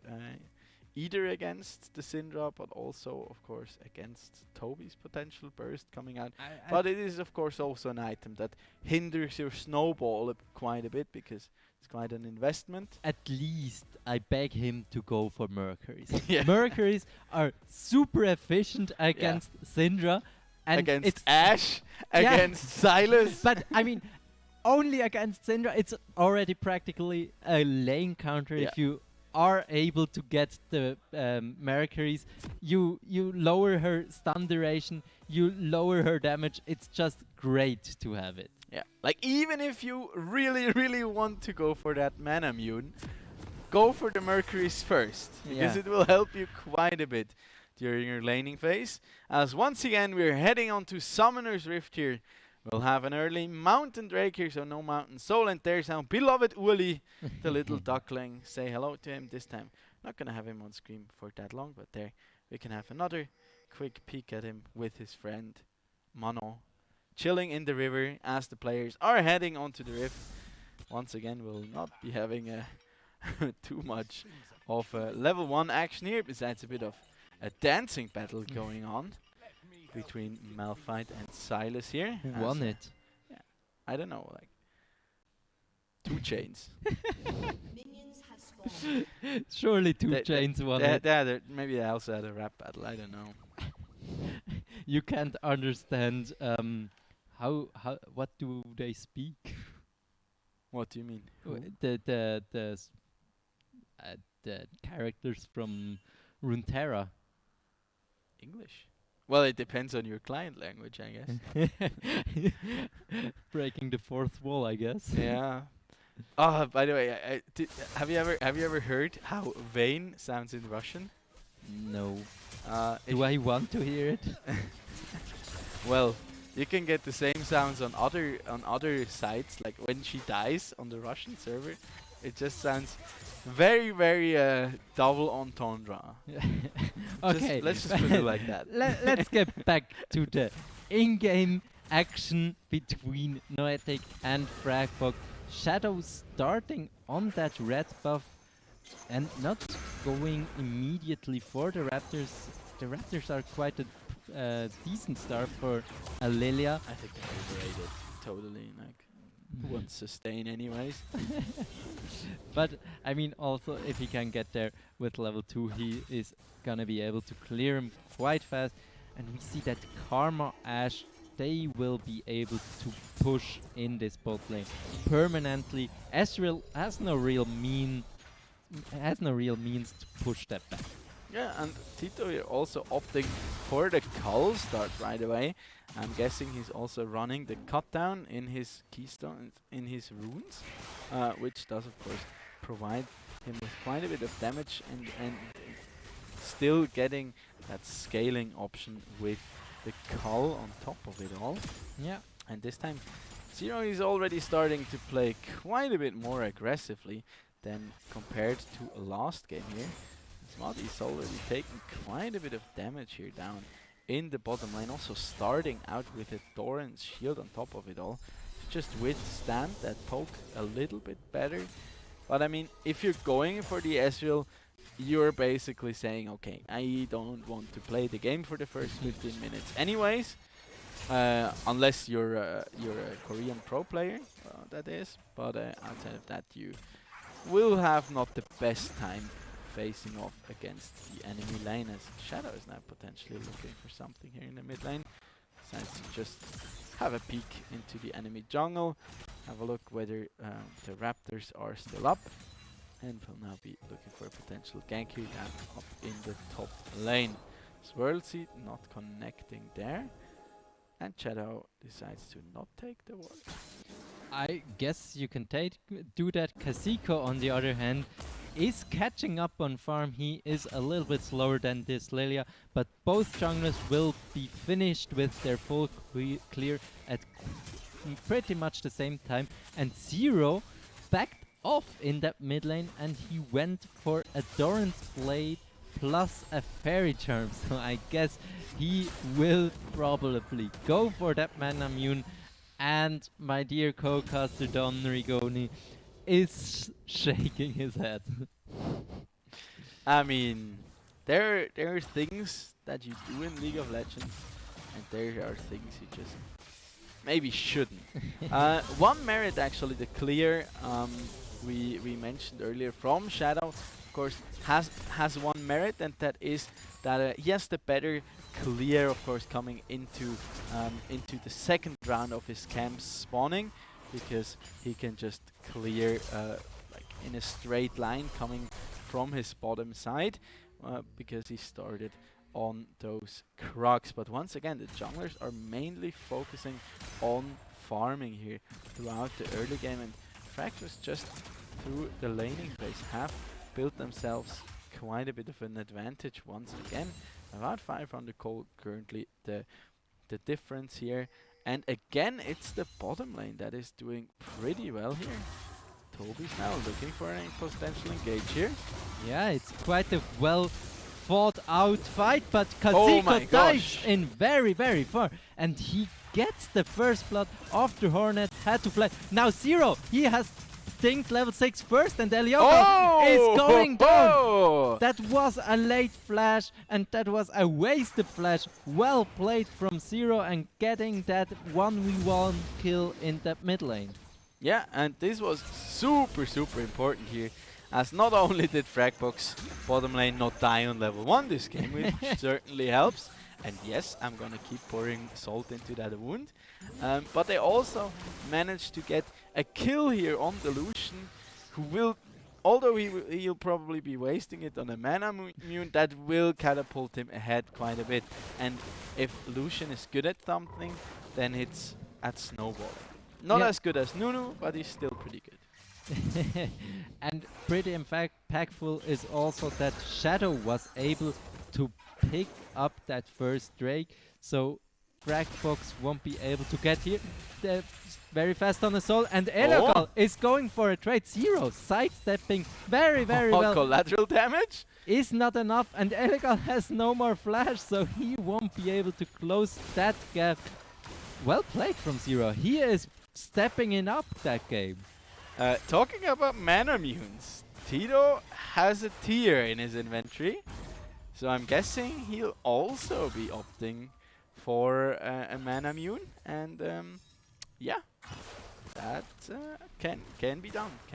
We'll have a lot of late game power, but I think on an AD carry, especially on someone who has even more like on hit damage with very look at that focus. sidestep there, so well played. If he wouldn't have gotten that sidestep, he surely would have died to that collateral damage. Yeah, very well played here from Zero after getting hit by quite a bit of burst there earlier on.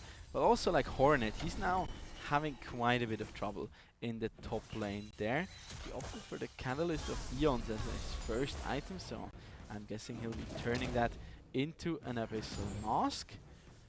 And yeah, also has fallen down quite a bit behind in terms of farming, but also in the bottom lane a bit of a difference has been built here by Tito yet again.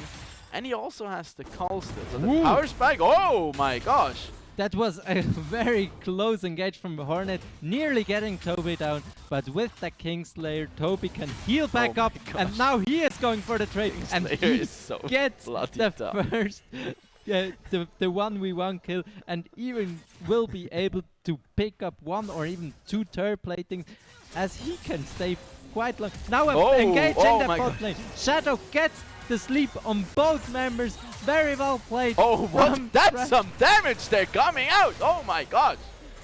And Jolex manages to limp away. That was a very good gank here on the side of Fragbox coming into that bottom lane. Just pulling in the Lilia. Great Enchanted Crystal Arrow coming out from Tito to stop the Thresh in his tracks. But then Shadow flashing forward. Oh my gosh.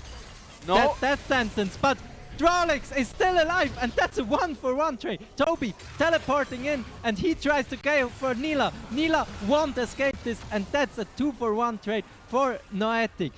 I mean, we should like reuse the Kobe meme. It's like and just use it for Toby. Toby, and he dunks him down. But we'll see more of those opportunities once he manages to get the onslaught, the unstoppable onslaught.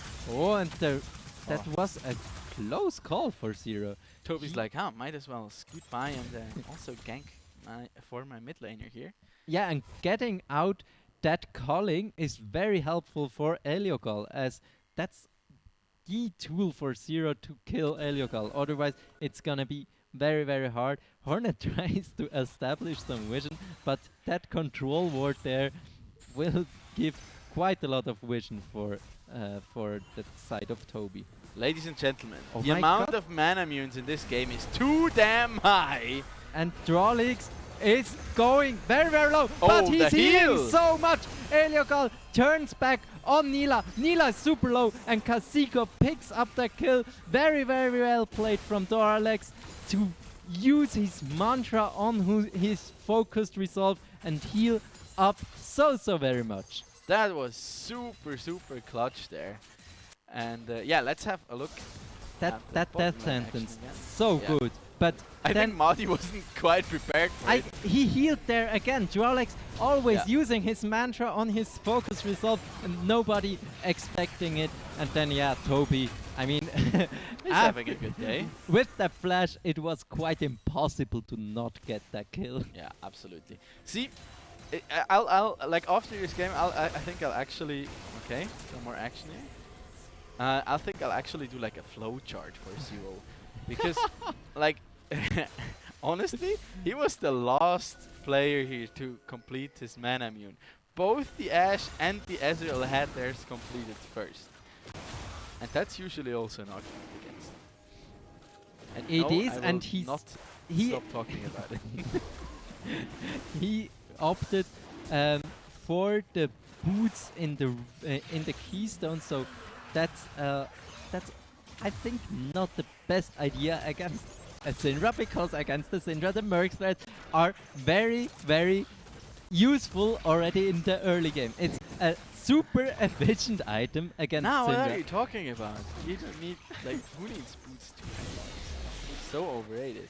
But Shadow this time managing to snag up the first Rift Herald here, and with that should be able to at least donate over some plating gold to his teammates.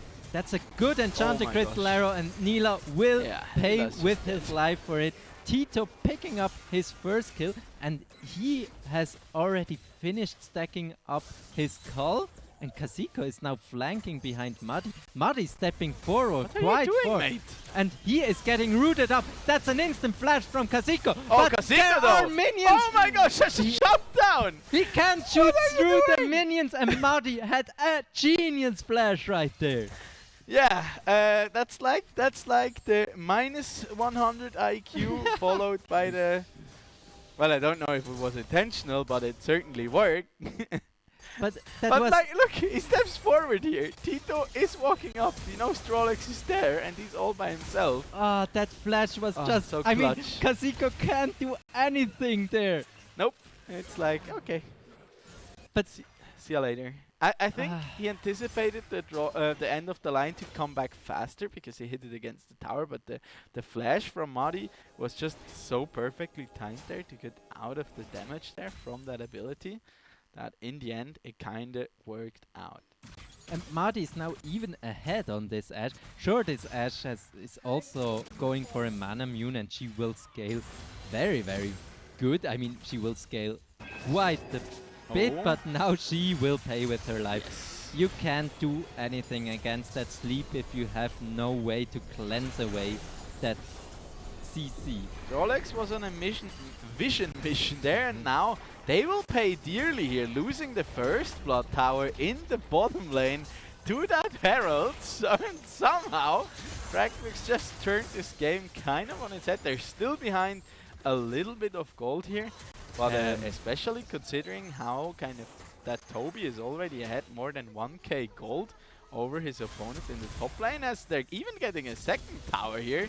And now Zero is the one being chased down here, and he sidesteps it! Oh my god! He sidesteps it again, and then Leo got tied into the turret! Oh my gosh! At least the collateral damage getting the kill there for Kasiko. Now they are Nötig is a bit the ones being caught out of position as what is this game, man? I mean, it heated up. It's it's fighting everywhere, and it heated up or it dumbed down. I'm not quite sure yet, actually. Let's stay positive and say it's getting quite a hot game here. We have already 13 kills at 15 minutes, and now that's a good pace. I like it. Madi is pushing in that mid lane. He has already his mana immune stacking, and he has that Sheen already. And Eliogal, he hasn't his best game here. He goes down very, very low there, but he gets a lot of damage back on Zero. How did Zero get back so far? And Eliogal... Oh, look at this. Sidestepping, and now also sidestepping the sphere. But that was so super deep from Eliogal. I mean, either he gets the kill for sure, or you don't step there. It's a bit like last week where he casted like the game between I think Lausanne versus Horizon in the Postminos Cup, where it was like who can throw harder, and it was like Zero throwing his culling into the wind basically, and then having to back off, getting ganked by 3 people, having to flash out, and then also getting rewarded with a kill because Elio got just overstepping. But yeah, it keeps the game interesting, and we have a lot of viewers, so there are a lot of eyes to be entertained, I guess. So. I mean, they are entertaining for sure, and Shadow has now completed his runic echo as well as this haunting guide, and that's a great scatter the weak. But Eliogal, he has only the Luden's echo. He's probably weaker than Madi at that point. Yeah, I don't think he's going to be dealing too much damage anytime soon, but Nila there once again being caught quite a bit out of position. And meanwhile, Kazuko managing to take out Zero on the side. That's super good from Toby! Oh my gosh. Toby is so slippery on that Silas. He's playing it very, very well, and Just that's got 3 2 kills quick. for free. Yeah, that's 2 quick kills for Noetic, and that will be their second great pick up in this game. I'm gonna stick to the motto: who can throw it harder? And Shadow is being chased around. Tito will pick up that tower in the bot lane. Kasiko will pick up that Infernal Drake, and they are already working towards that Infernal Soul. And once again, we had such a great carry performance here coming out from especially Toby, but also Kazuko, really doing well on his graves there. And I'm not saying the Lucian can't 1v1 him because he built a mana mune, but I'm also not saying he'd be. Yeah, no, I don't know what I'm saying. And once again, he opts for the Berserker's Greaves, which should help him in a 1v1, but apparently he still loses to a Graves. And there's that. I'm not liking... I like how Zero is playing, but I'm not liking how he's building. And that's a great enchanted crystal arrow, but that's maybe the lantern. No, the unleashed power picks up Madi before he can pick up his taxi, his lantern out of this gank. And that was a great shot from Tito. American Sniper cosplay there coming out from Tito, firing out that arrow, and I think the Ezreal E was still on cooldown there, so he couldn't get out in time. No, he used... saw it too late. No. He used his arcane shift, but he still got hit. Yeah, it was like in a line, because that was why I'm assuming it was like closely not off of cooldown. But I also see he's also still had his flash. So yeah, it's like those small kind of mistakes where I'm just doubting here whether Fragbox was really able to recover. That's a great sleep on Eliogal, but Drolex says no. Yeah, Drolex can keep on saying no through that game. That's a great item. The Chalice is a great item against... You mean the Mikhail's Crucible? The Mikhail's is a very good item against this Lilia, because you can just cleanse away these engages, and it would be also great against Nash. Yeah, it theoretically would, and yeah, Nila could build it, maybe, or maybe not. We don't know. But now Madi could have also gone for a cleanse against a Syndra Ashe Silas combo. But he went for the heal. He could have, yeah. Like, I'd love saying it's discussable whether that's a good choice, but it's just not. You should really be going for the cleanse in this matchup. There's just no argument about that, because as soon as you have your Death Dance completed, or even a Blade of the Ruin King, you have enough healing to sustain throughout fights, and to also kite away. As the Ezreal here, I kinda like that he's... I'm not sure yet.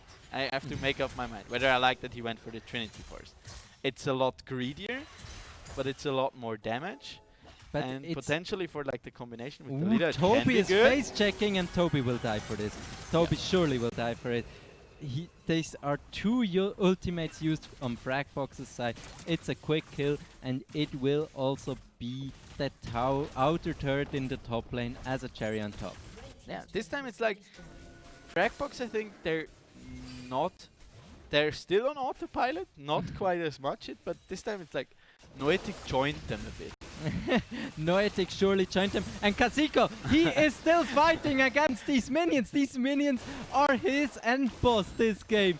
Kazuko really struggles to deal with the minions in these fights. Yeah, he's being trolled by them a little bit, and yeah, we'll just have to give up on that fight. But since Zero is also backing away, completing his Essence Reaver in base, and now he's actually buying some magic resist. Am I seeing this right? Are my eyes deceiving me? Or did he finally resort to the cause? I mean, maybe he had an enlightenment or or something like that. Yeah. I guess he Watch will him build the Banshees well. Why though? I don't know. Like, I'm also asking myself why the man immune, but yeah, there's some some questions that probably will remain unanswered in this game.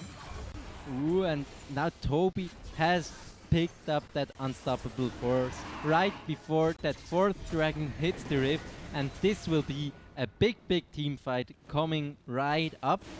Hornet is in a great position. Can take this. Hornet can flank there, but he decides otherwise. He walks around, and Noetic just is able to pick it up, I guess.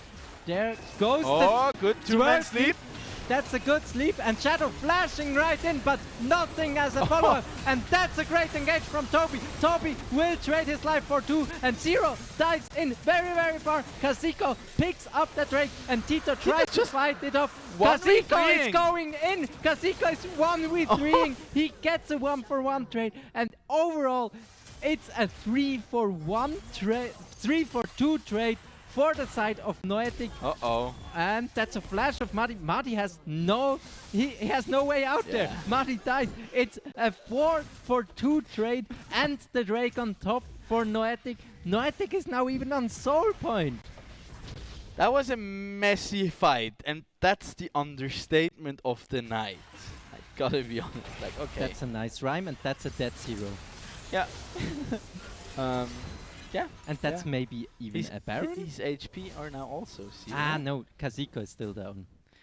I mean, Fragbox, they kind of had the opening here, because Toby is still sitting on just one item, and so is the Syndra. Yes, she has the Oblivion Orb on top of it, but they had like some crucial 2 item spikes here. They have the Lianvis for the Lilia, as we have another look here at this dragon fight.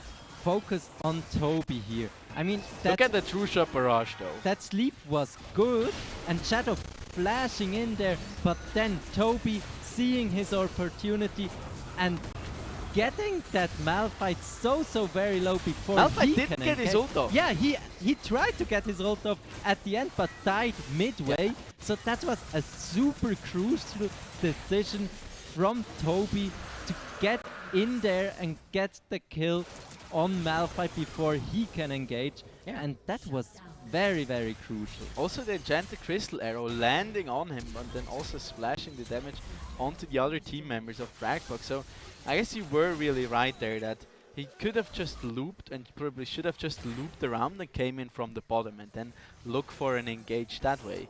Because he also still had his flash up for that engagement. And now it's like, it's looking a lot worse, because now you have a Leogal who also has a death cap in his inventory. Kazuko is now on 3 items even, and the Ashe is just continuing to scale up here, and as well as that Silas. Yeah, and Drolex, I mean, it's surely a little bit of luck to find Shadow there, but it's very impactful for Toby, so he doesn't overstep, and Leogal doesn't get the blue buff. Kazuko says, "That's mine." I'll take this. Look at me. I'm the carry now. I mean, he is. Look at his items. Yeah. He is very strong. But also, like, Zero after these last two kills he got two shutdowns there. One from Eliogal, I think. No, one from Toby, and then the one from Kazuko now as well. So he's quite decked out on his Lucian there too. Maybe we can have a quick look at the individual gold. Just have a look at that. There we see Toby is still up quite a bit, and of course the lead in the jungle is just insane. But the Ezreal is built up himself quite a bit of a lead here over the Ashe. And other than that, it's pretty even in the bottom lane. As the difference, the game just doesn't feel like only a 3k difference at this point. Yeah, but I mean, Noetic is once again on Soul Point, and if but this time it's an Infernal Soul. Yeah, if that game stalls out for that Soul fight, it's super in favor of Noetic, and they have that Ashe with that mana mune. She is, I guess, close to completing her Infinity Edge, and if she gets it, she will burst quite much. There it is. She has it completed now. So 3 items there on the Ashe. I respect the Ezreal deciding to finally pick up something to cleanse away these stuns here. Lucian just made a huge pickup. He transformed that BF sword into Infinity Edge, so he will punch quite a lot harder right now. And also the Malphite will of course just become so much harder to take down, as magic penetration isn't really available too much at them yet on the side of Noetic. And if they can keep the Malphite alive and actually have him get his ult off, a team fight can just swing massively in the favor of Fragbox, as now it's actually it can be a really crucial fight here. It's going to be here, as we have some 3 items. But that's not a good fight for Noetic. Noetic is super split up, and Kazuko is going down already. They can trade it for Shadow. And now Toby is coming. Toby can flank it with the Leogal, but on the front side, Zero is dealing so much damage. But the Unstoppable Force comes out from Toby. Toby can finish up Zero, and now it's only Nilo and Hornet against Toby and Leogal. And Toby deals so much damage and heals so much. That will be an ace for Noetic, and that will be the soul for Noetic. Toby and Leogal getting an insane flank. Toby, you can't just do him like that. He's just completely flexing on them once again here on his Silas, just swinging those chains as if it's the last thing he ever wants to do, and there's just nothing Fragbox can do against him. I mean, Zero, he managed to basically zone away 2 people there, but they still could not deal with the triplets there between Toby, Kazuko and Leogal. Yeah, Zero did a really great job, but Marty was just picked off back there by Toby, and Marty still has quite a lot of damage for the side of Fragbox, and with him down and also Shadow falling so quickly, it was very hard. And I feel like Toby is just insanely strong right now. He just heals up so much and deals so much damage. I don't really know how Fragbox is gonna deal with him other than catching him somewhere. And maybe buying some healing reduction at some point. That's also a great tip. Maybe Marty and Zero are going for it because both of them have already picked up a longsword. But now Noetic is going for the Baron, but that's a sneaky ward right there. Noetic has no clue that Fragbox has vision, and Hornet is in a great position. He has that Unstoppable Force up. That's just too much damage here between the basically full damage compare on the side of Noetic.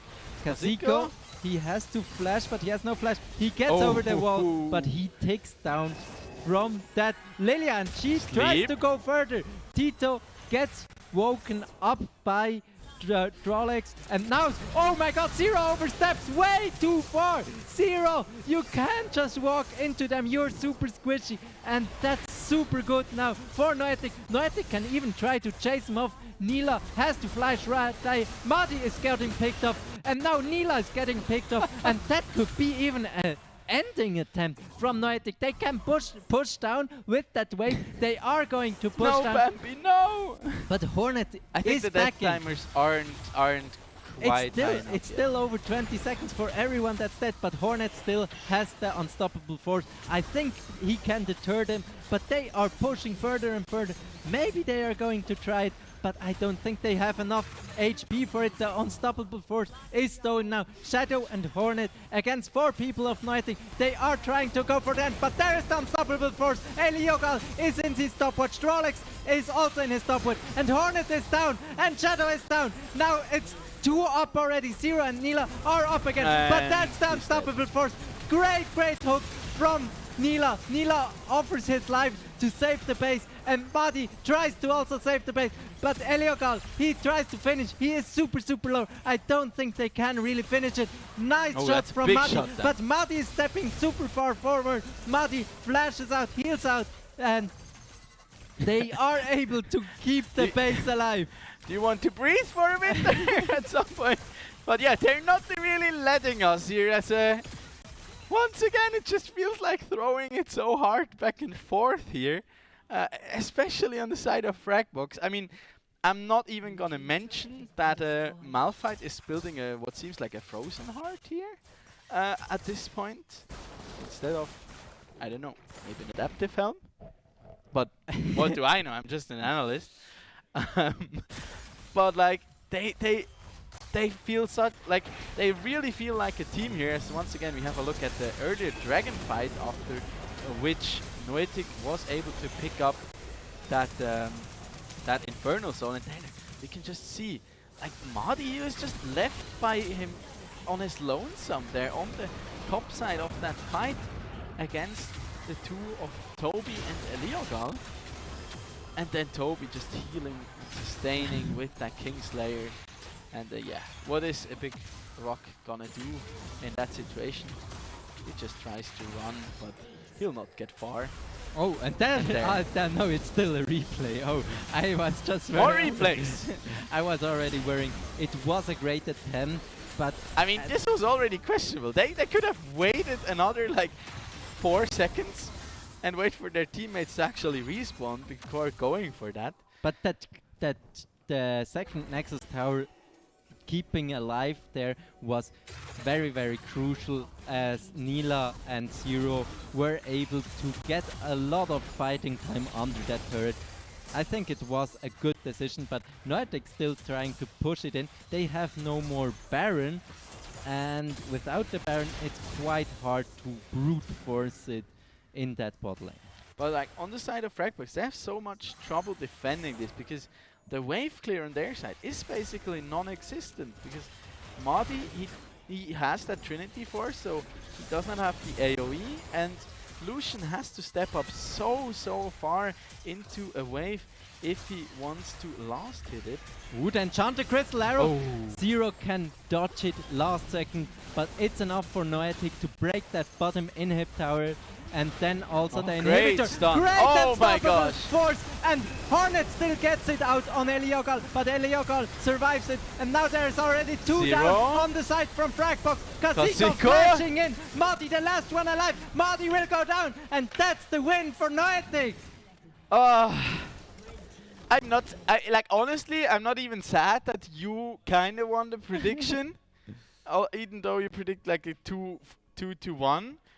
But I'm just sad of how Fragbox looked this series. I can really feel that you expected something different from them. I mean, they're good players individually, but that just did not seem like a team that also wants to win and that strategizes really around it. Like, it felt like after the champion select, they kind of... I really want to give it to Zero here. He had some great fights. He had some very crucial moments to keep his team in that game. Like afloat. Yeah, but as we talked so much about it, I mean, the Mana Mune was impactful in this game. He had it finished and he dealt super lot of damage with it. We saw it at the Drake fight, but I don't well, know. I'm just saying it could have been an Essence Reaver, an Infinity Edge, and a Death Dance. Yeah, but that. Yeah, I think it was okay in this game. It was okay. It was okay. Not But fully convinced, but yeah, he was like the one factor that Toby still was got it just going. styling this game, and it Yeah. started already here. Kasiko, for once, not having trouble with the minions as he flashed over them, as he struggled down the line this game quite a lot. And then, that's just First person Oh my you for God. you. Oh, a spectator flex coming in hard. observers are just flexing so hard. That was an interesting cut, but it was a great kill from Zero's side. And that gank, oh my god, was it beautiful. So well executed, and nothing you can do on the side of Noetic. Tito tried everything, but he got just annihilated. And then Drawlex, that was clutch what he did there. But also dinging level 6 right as they initiated the fight is also quite hard. Nila is just, I feel think it kind even of was sad for fine him. there that Madi, he went down to the tower and the kill went over to Nila. Yeah. And it wasn't Toby getting another Look double. at that arrow, that was Yeah. such a good arrow. And look here, Ezreal is trying to E away, but he still gets hit and then just sees it through. And also once again, Just for further annihilated. highlights, just imagine, like in your fantasy world of this game, Thresh having a Mikaels. Just think of it as we go through these highlights here. As there, this once again was a good attempt here. Look coming at in. Toby once again. Yeah. Toby is just smurfing these fights. It's And they're not incredible. letting the Malphite move an inch here, and him not getting his unstoppable force out was so crucial. And then Kazuko could just take down the dragon there basically for free. That was a little bit over aggressive, Yeah. but Like in the end, it's like, okay, it's fine. We got the dragon. We also managed to trade a kill there. But like the big part was Hornet not being able to play, and this also like a huge ultimate here. Once again, a Mikael's moment for you guys. yeah, I mean Tito got a Mikael's used on him, but he will still get annihilated on And the then bottom the side AD of carry the just fight. gets sold here. But sold look for at that. change. Zero is just bursting through them, but Toby once again. I feel like Toby should get some kind of award for this game because he did so much heavy lifting. Yeah, I'm actually super excited to see Toby in the grand finals because he can do quite some damage. I mean, he had 2 stellar performances in last week's games. He did fantastic in these 2 games as well, and was such a big factor to Noetic's success. Yeah, definitely Toby.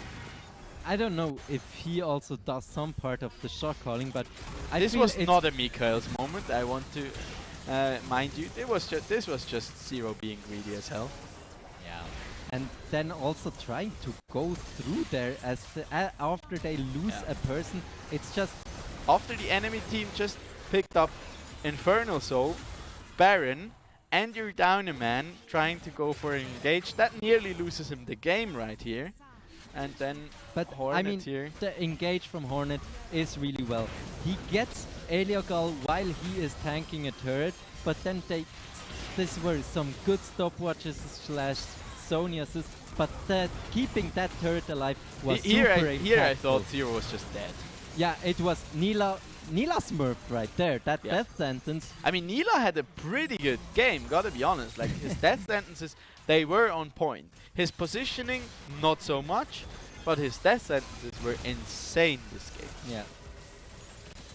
And yeah, that was a good defense from Fragbox, but I mean, here you see they were just able This was to just a nail in the overwhelm them, and once again, a great unstoppable force. And once again, the Malphite doesn't get to do anything. He gets his ultimate off at least, but it's onto Eliogal only, and at this point, the fight was already lost, and like Tito and the rest of the squad, they could just run him down, take the Nexus away, cash in that 50 gold. So yeah, overall great performance here coming out from Noetic Frost, and they deservedly take the win, and with that secure themselves a spot at our Season 4 Grand Finals coming up next week on the 11th of October live at the Hero Fest in Bern. If you guys out there also want to witness some more action, then make sure you follow us on social media at ESL Swiss and tune back in on that Sunday here on twitch.tv/ESL Swiss. We also, I'm being told, we also even have some more highlights coming in for you guys, and I hope we can get those on soon.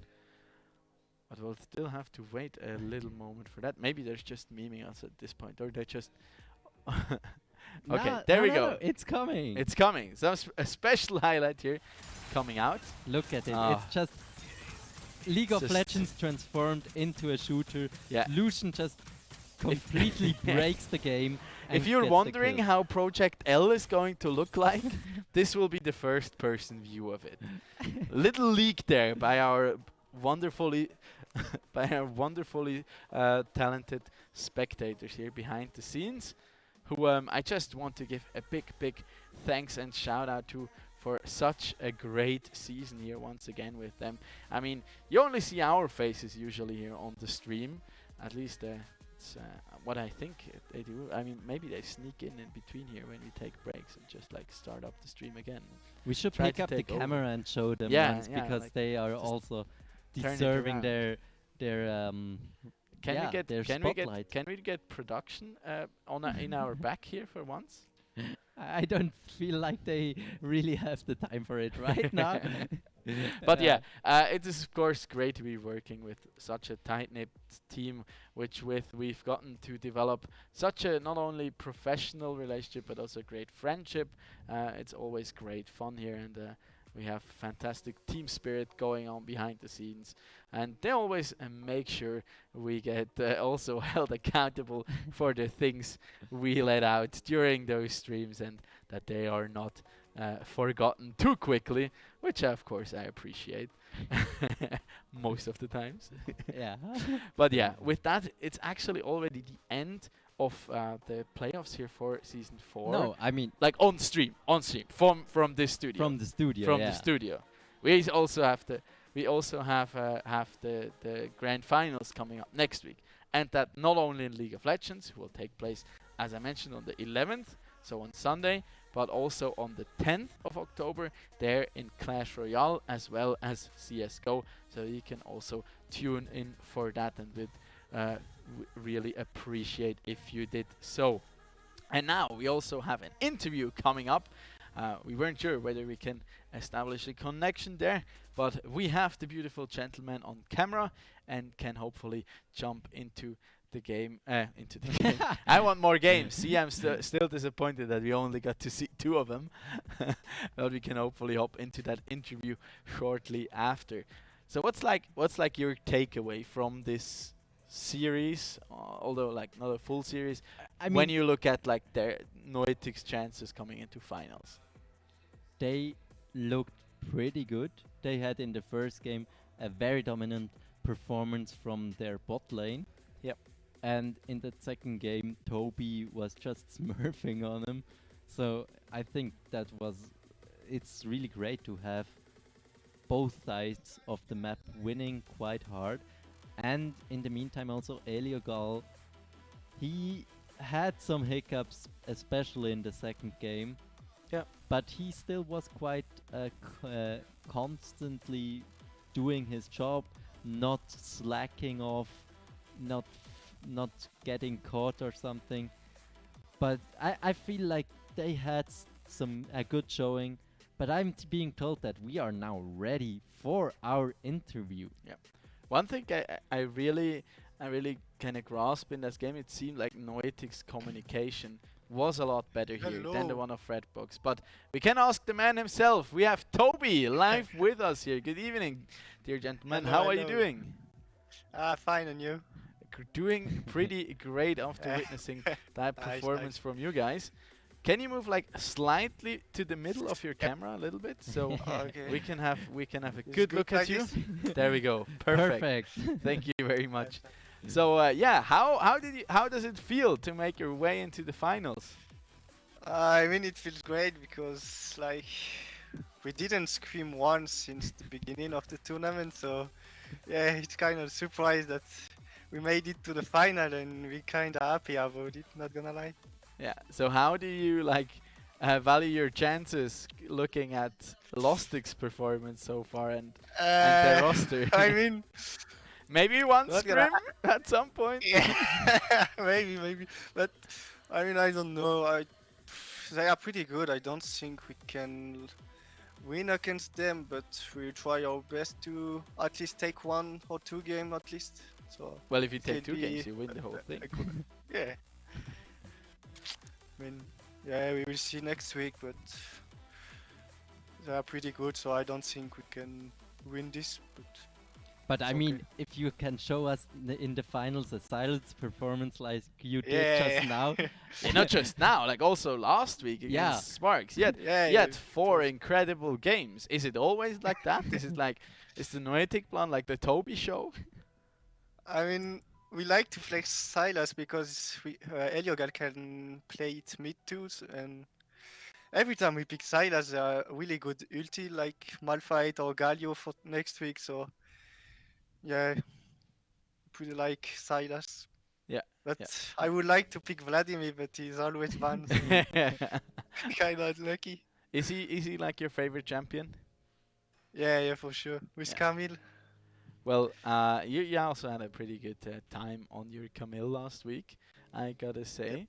But overall, like, what does your like in-game communication usually look like? Because it just seemed that you had quite a bit of an advantage over your opposition this game. You were just more structured, more coordinated, more calculated as well. I think in our team, like, Trolex short call a lot in early game, and I try to short call more in mid-late game for the fight. For example, this game, like, I always said, like, just fight when I have mild fit ult, so it's like free win. But yeah, in early games, it's more like Trolex who calls things to do, and yeah, it works pretty well.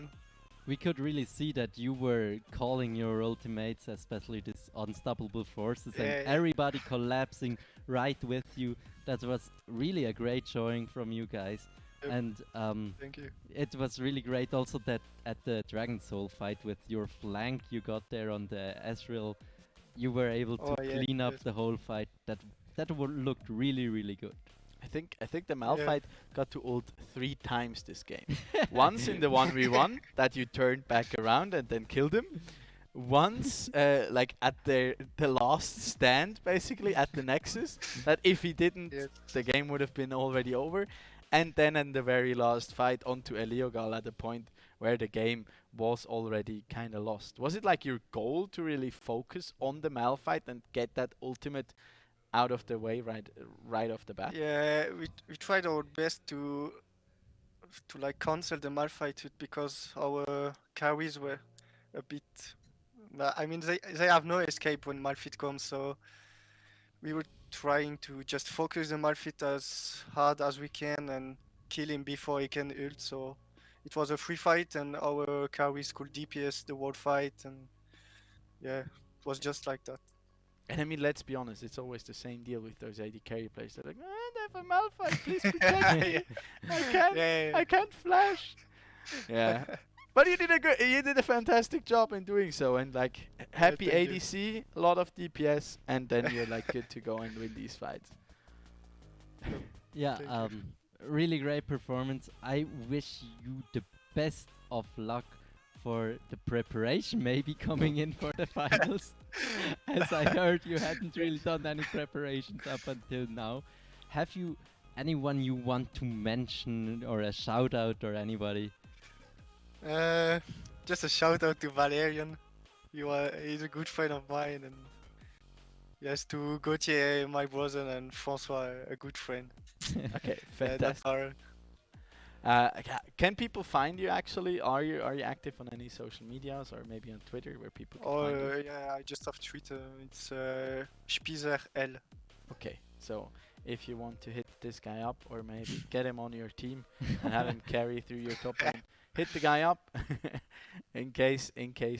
but only, of course, if you will be a free agent after this tournament.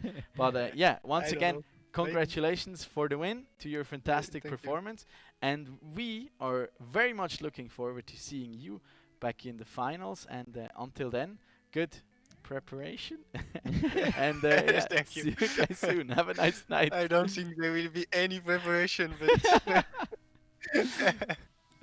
let's see. I'm gonna come back to that after the grand finals. You can be sure of that. Okay. Yeah, sure. Have a good night. Stay healthy. Yeah, and thank see you you guys. next week. Thank you. See Bye, you. guys. Bye. There we go. A very humble winner and a very honest one as Yeah. well. It's like, But that was such a good team play they Yeah. were able to show without practicing it. I mean, they told us last week that they had a lot of fun during their games, and I think if you're like all on kind of an equal footing and you're like enjoying yourself, then you already have kind of that bond of trust established to some extent, and it's just a lot easier to communicate, to like set up things, to like just not fall into that tunnel vision autopilot Yeah. mode as much as I felt kind of happened to Fragbox Maybe a in this little bit, yeah. series. But it certainly was happening to Noetic by quite a lesser degree, and I think this just showed they had better coordination, they picked proper engages, they really played to the strength of their drafts, and in the end they also executed it Yeah. way better, and deservedly so. Take the win here, and now all is but to do then have another look at our bracket here of the season 4 of the Swisscom Heroleague here, powered by ESL. We started out with 8 teams in our quarterfinals who made their way there throughout 2 online qualifiers, where we selected the best 8 teams from each, then they matched up against each other, and then the 8 best teams, or the 8 winners of that, made it into the quarterfinals. Those were, in the beginning, Lostic, Xamax Esports, Team Happy Feet, 7 Blades Esports, Nordic Frost, Sparks, Meet4U.ch, Lausanne Sport Esports, and Fragbox Gaming. And now the only 2 that are remaining is Lostic with their superstar roster around Luna, Golden God, and Punchy, and Noetic Frost, which we've seen once again tonight,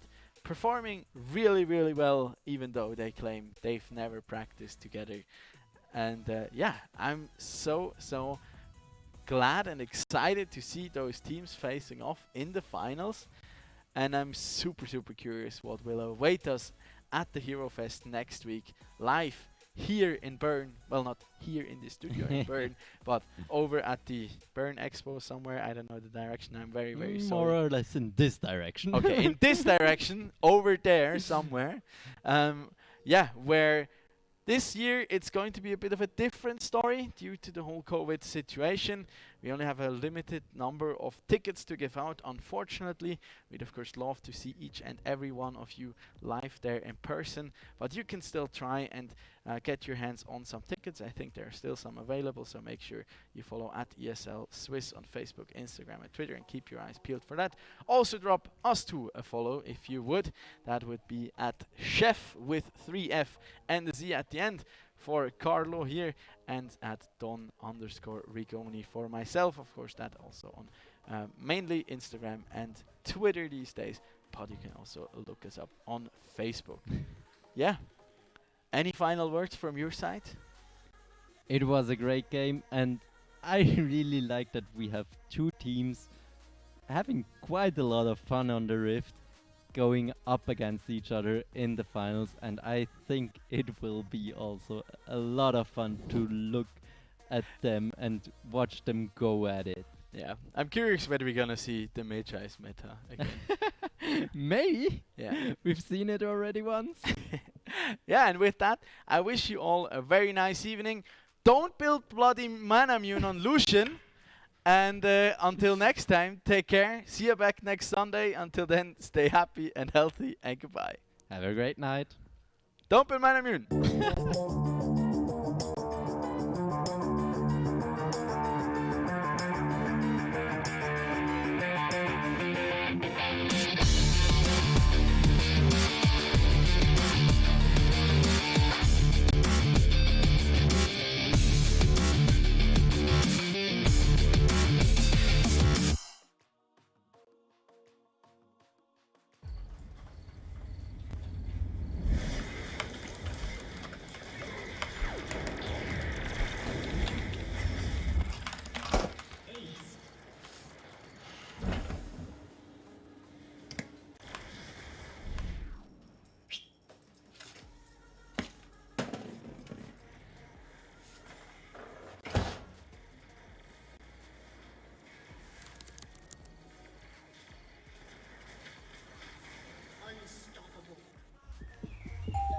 das gute Gefühl, wenn du bereit bist. Schon bereit, immer noch bereit. Bereit. Bereit aufzustehen. Den Mut zusammenzunehmen und fest daran zu glauben. weil heute ist dein Tag. Mein erster Schultag. Bereit, sich zu beweisen. Ich kann das. Bereit für den nächsten Schritt. Für neue Projekte. Und die Möglichkeiten der vernetzten Welt. Darum reden wir mit unseren Kunden nicht einfach über Technik, sondern sagen ihnen, was sie davon haben. Darum sind wir da oben. Auch in einem Bergdörfli? Mitten drinnen und auch da unten. Damit die Schweiz bereit ist. Damit Sie bereit sind. Bereit fürs Leben.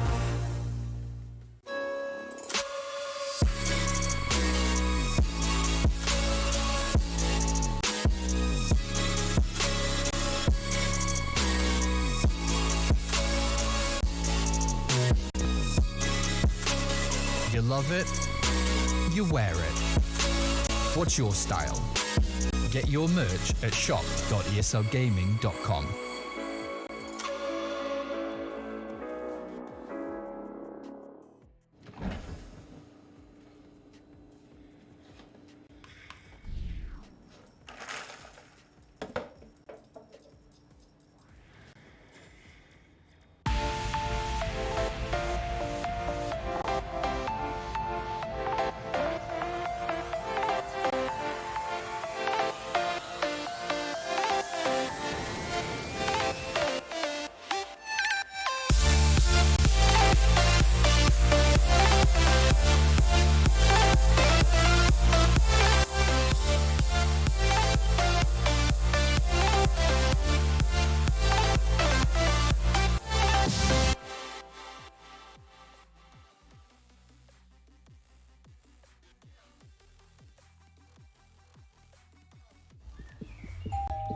La sensation d'être prêt. Déjà prêt, toujours prêt. Prêt? Prêt à se lever, à prendre son courage à deux mains et... Croire dur comme fer. Aujourd'hui, c'est ton jour. Mon premier jour d'école. Prêt à relever le défi. Ça, j'arrive. Prêt pour la prochaine étape. Pour de nouveaux projets et pour les possibilités d'un monde connecté. C'est pour ça qu'avec nos clients, on ne parle pas que de technique. On leur dit aussi ce qu'elle leur apporte. Parce que nous sommes là-haut, Jusqu'aux villages les plus reculés, à tous les niveaux et tout en bas, pour que la Suisse soit prête. Pour que vous soyez prêts. Prêts pour la vie.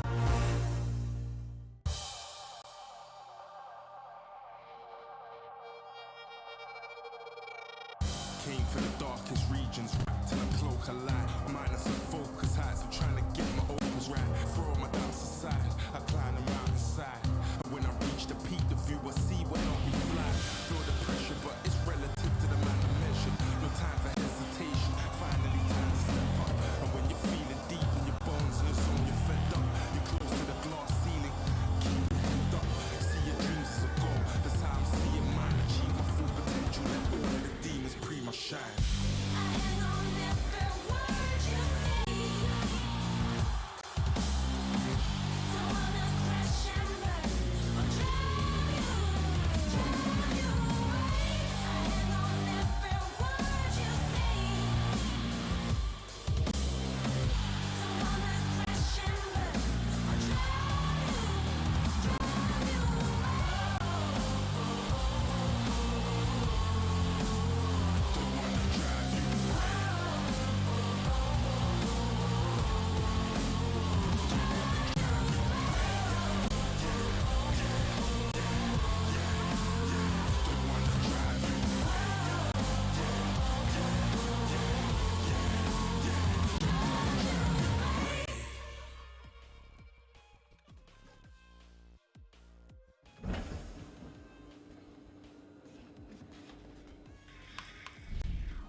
You ready? Huh? Hey, easy boy. Huh? You ready? Huh?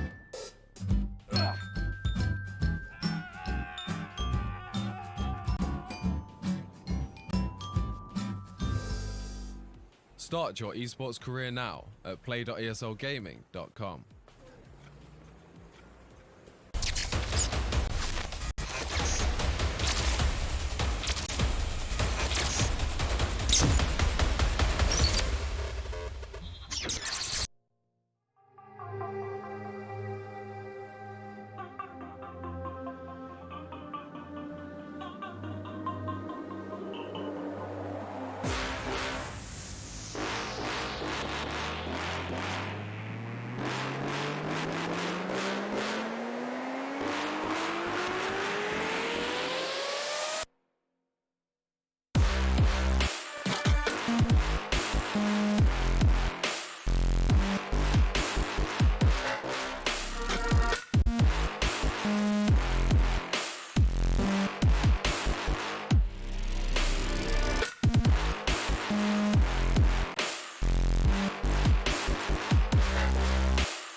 Look into your eyes, I see the colors of your soul, and I recognize every single line, every single roadblock. We are two hearts that beat in time, and that's how we'll